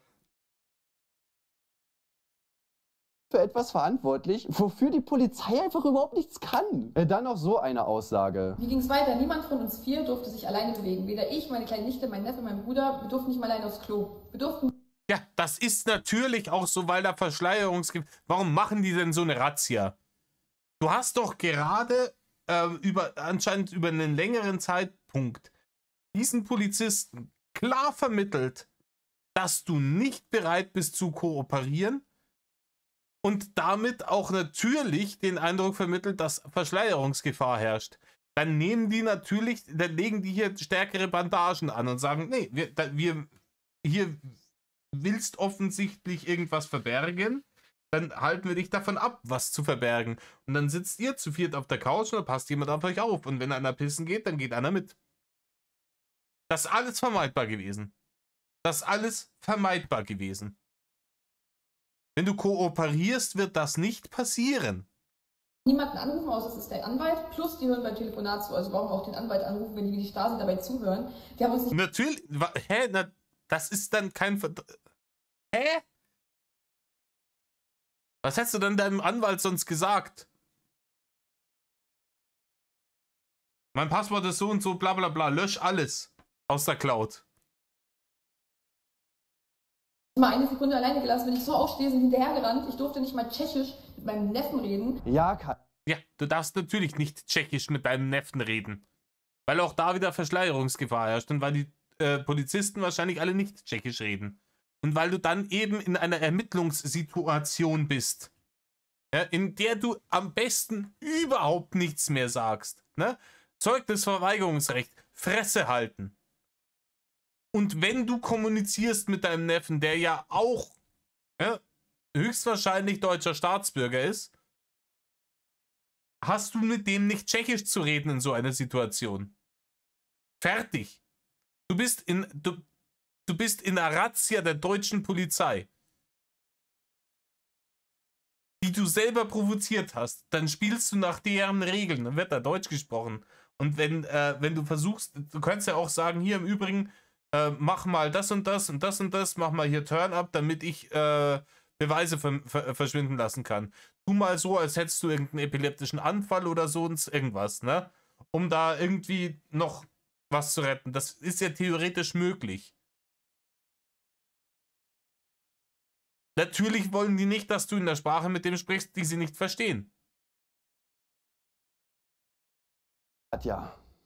Das ist auch komplett normal. Das ist bei jeder Hausdurchsuchung so. Ja, in dem Fall wirkt es vielleicht ein bisschen übertrieben, aber die müssen ja dafür sorgen, dass du nicht irgendwie rumläufst und irgendein Beweismittel irgendwie zerstörst oder wegwirfst oder versteckst oder sonst irgendwas und du auch keine Möglichkeit hast, mit den anderen Leuten in diesem Raum zu reden. Denn man kann sich ja theoretisch auch, ich sag jetzt mal so, Tipps geben, jetzt in dem Fall vielleicht eher weniger, wenn das so ein 6-jähriger Junge ist. Nee, der Bur hat 12.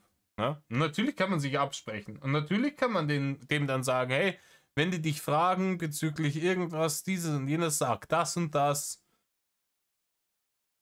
Gut, da hätte sie jetzt davor auch schon eine Stunde Zeit gehabt, wenn die tatsächlich so lange vor ihrer Haustür standen, obwohl es eigentlich, wenn ich so drüber nachdenke, auch relativ unglaubwürdig ist, weil die Bullen stehen doch da nicht eine Stunde lang vor der Tür und klopfen, wenn das eine Razzia ist. Na, wenn du nicht aufmachst, ist doch im Notfall sofort Turn-up und rein, ne? Weil wenn ich da stehe und einfach brav warte, bis die liebe Frau Vogel diese scheiß Tür aufmacht, dann kann ich die Razzia auch gleich schenken. Ne? Du klopfst da, sagst hier Polizei, Tür aufmachen und wenn 5 Minuten später die Tür noch nicht offen ist, dann wird die aufgemacht. Von außen, fertig.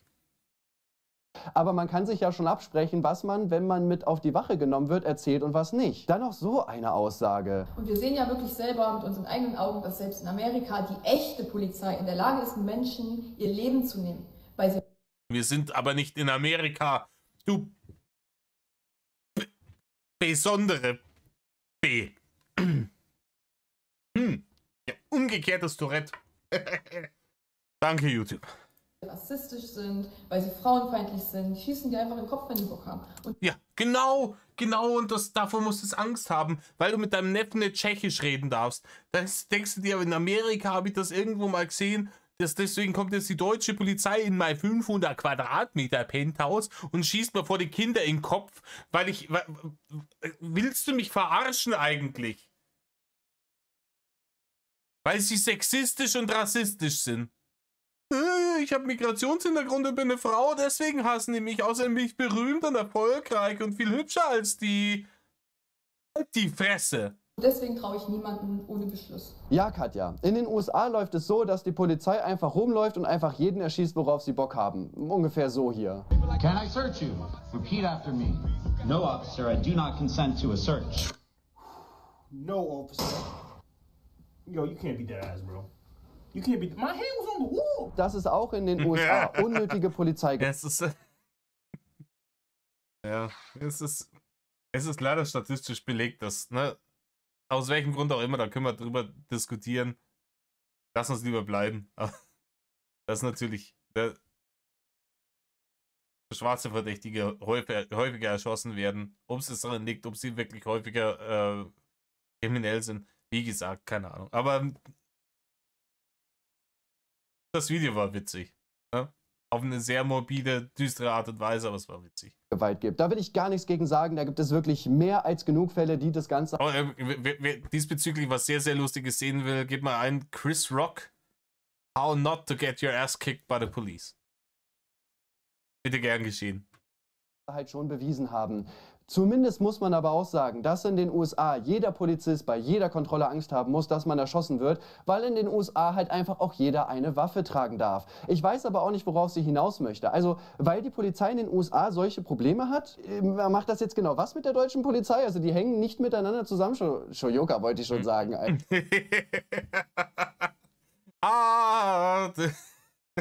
Das ist, wenn du fertig geschädigt bist als Internet-Meinungsblogger, weil einfach ja, zu viele dumme Influencerinnen auf einmal deine Aufmerksamkeit bedürfen. Am Ende kommt dann auch noch Folgendes. Und das Allerwichtigste zu der Polizei. Jetzt bin ich gespannt, was da das Wichtigste ist. Und hier den Harrison Ford-Finger noch rausholen. Das ist wichtig. Ne? Nochmal so eine drohende Geste in Richtung Polizei. Mit so einer herablassenden Fresse. Ne? Ich möchte nicht wissen, wie der Gesichtsausdruck aussehen würde, wenn nicht ein halbes Kilo Hyaluron und ein Viertel-Liter Botox in der Fresse wäre. Aber ey, jetzt meint es ernst. Hier kommt der Harrison Ford Zeigefinger rausgeholt. Macht ruhig weiter. Hört ihr das? Polizeisirene? Macht wirklich weiter eure Ja, die sehen das gerade live. Die sind jetzt schon wieder auf dem Weg zu dir. Gleich klopft's. Sprachnachrichtenrazzien und geht am besten bei Vergewaltigern weiter von der Unschuldsvermutung aus. Wirklich. Vergewaltiger stellen ihre Scheißverbrechen halt im Regelfall auch nicht auf TikTok online.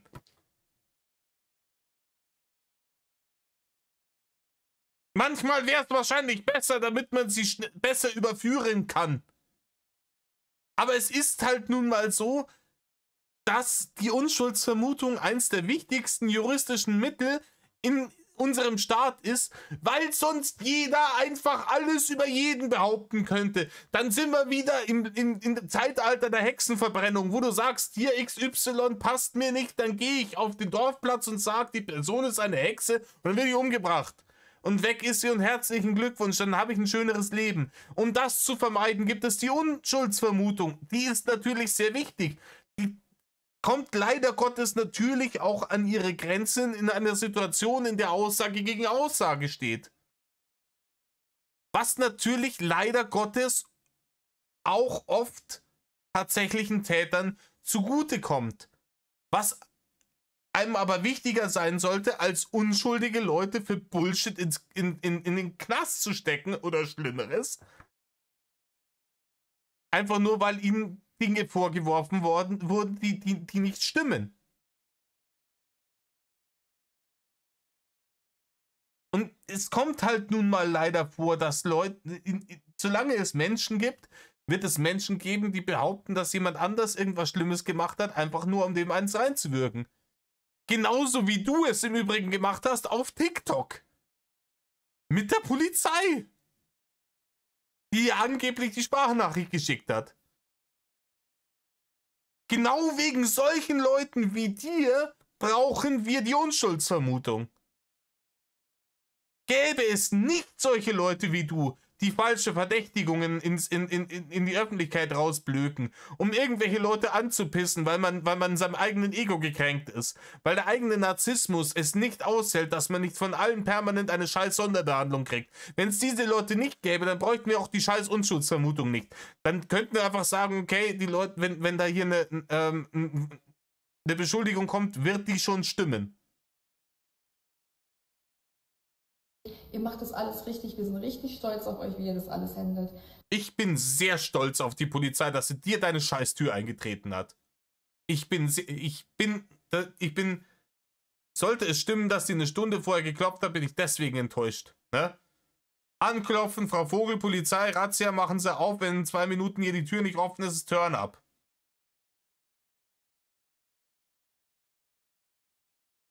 Und wenn ich wirklich mit 20 Leuten gekommen wären, so wie du es behauptest, dann hätten die, ganz ehrlich, dann hätte ich, wenn ich Verantwortlicher für den Einsatz gewesen wäre, euch nicht zu viert auf die Couch setzen lassen, sondern wären da im scheiß 500 Quadratmeter Penthouse jeder in einen anderen Raum gekommen. Mit einem extra Bewachi. 2, damit hier niemanden damit die Aussage gegen Aussage-Situation nicht haben, damit wir nicht in die Verlegenheit kommen, die böse Unschuldsvermutung wieder rauszuholen, sondern dass man Zeugen hat. Kommen 2 in jeden Raum mit jedem von euch und der Rest untersucht die Putze. Liebe Grüße, eure schwerkriminelle Multimillionärin Katja, die kriegt mich nicht klar. Ey, Digga, was zur Hölle? Wirklich, Digga, das ist so ein unfassbar... Ich muss so viel Steuern zahlen, aber ich bin Multimillionärin. Ella Badge. Dreckstatement, ich komme nicht drauf klar. Ich weiß nicht, was ich sagen soll. Ey, wer auch immer dir gesagt hat, ja Mann, das ist mega, lad das hoch, feuere diese Person und Katja, ich mach dir ein Angebot. Bitte stell mich ein, lass mich deine Statements schreiben und ich verspreche dir, du wirst nie wieder gehatet. Ey. Ja, keine Ahnung, ich kann deren PR-Berater werden. Ne? Wenn ich danach, ich muss nicht Multimillionär sein. Ne?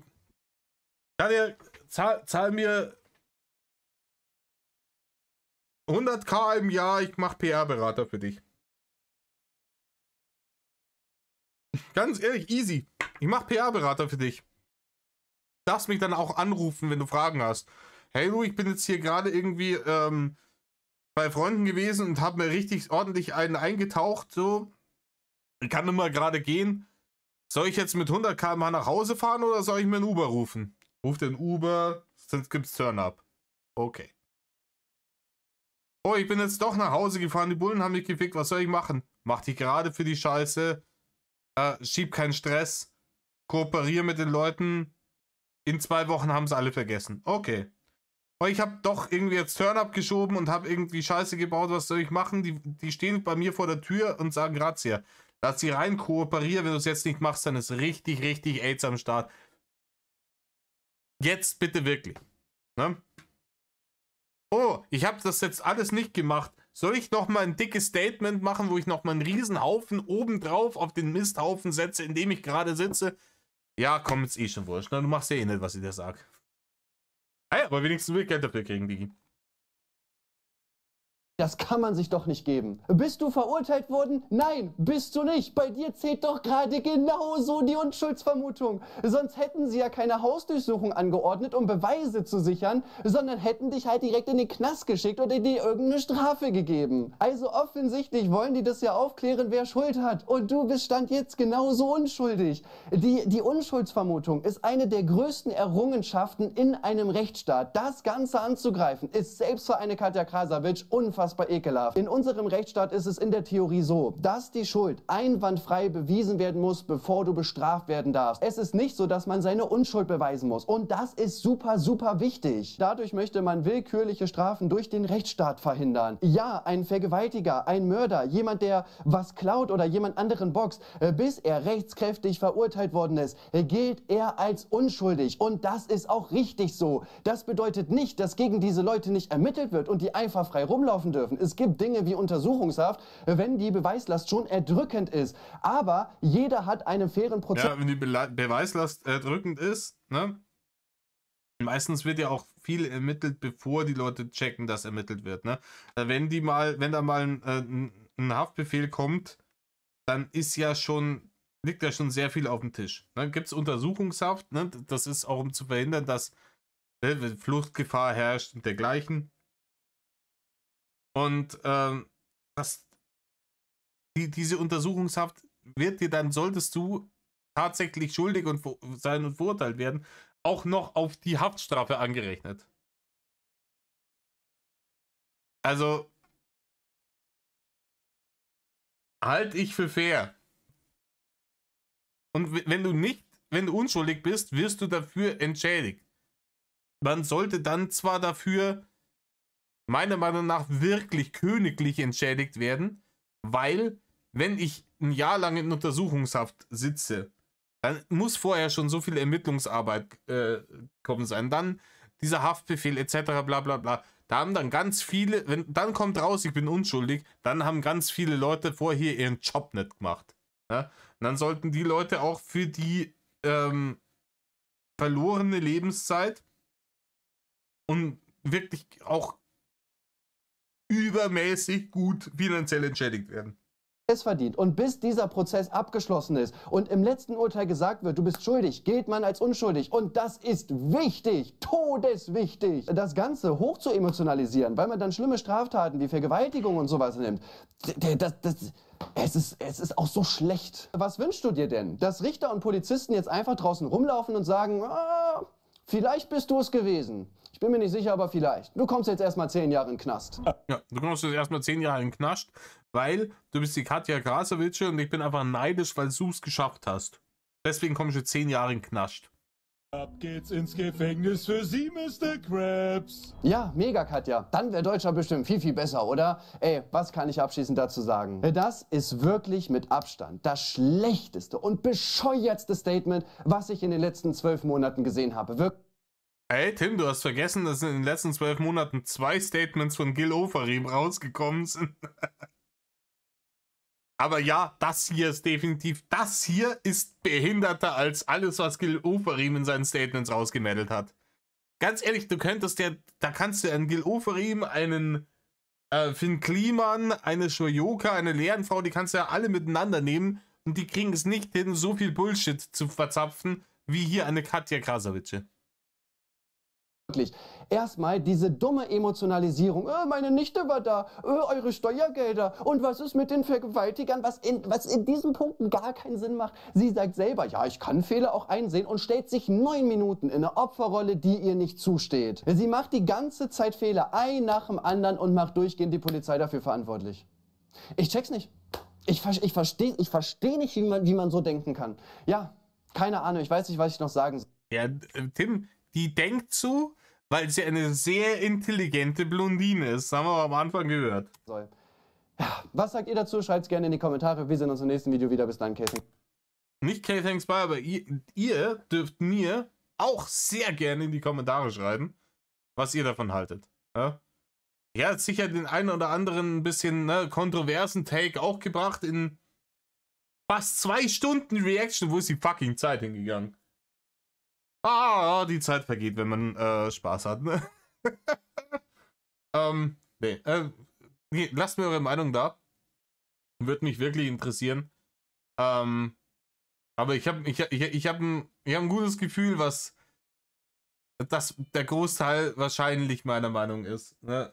So wie ich euch über die letzten Jahre kennengelernt habe, wir kennen uns jetzt schon gut. Ne? Wir sind jetzt seit fast 3 Jahren zusammen hier in dem Boot. Ich habe auch Leute anscheinend dabei, die wirklich seit 3 Jahren mit dabei sind. Ne? Besonderen Dank nochmal an alle, die mir über die Jahre lange treu geblieben sind. Leute, tut nicht, was Rainer tut nicht, was sie tut oder die andere Olle aus den letzten Videos. So, verhaltet euch anständig. Wenn ihr für Gleichberechtigung kämpft, ist das gut, aber dann meint bitte auch wirklich Gleichberechtigung und nicht, ich möchte Privilegien haben. Wenn ihr so fürchterlich krankes Abschaumverhalten irgendwo feststellt, hey, call it out, sagt den Leuten mal, hey, weißt du was? Ne? Medal off.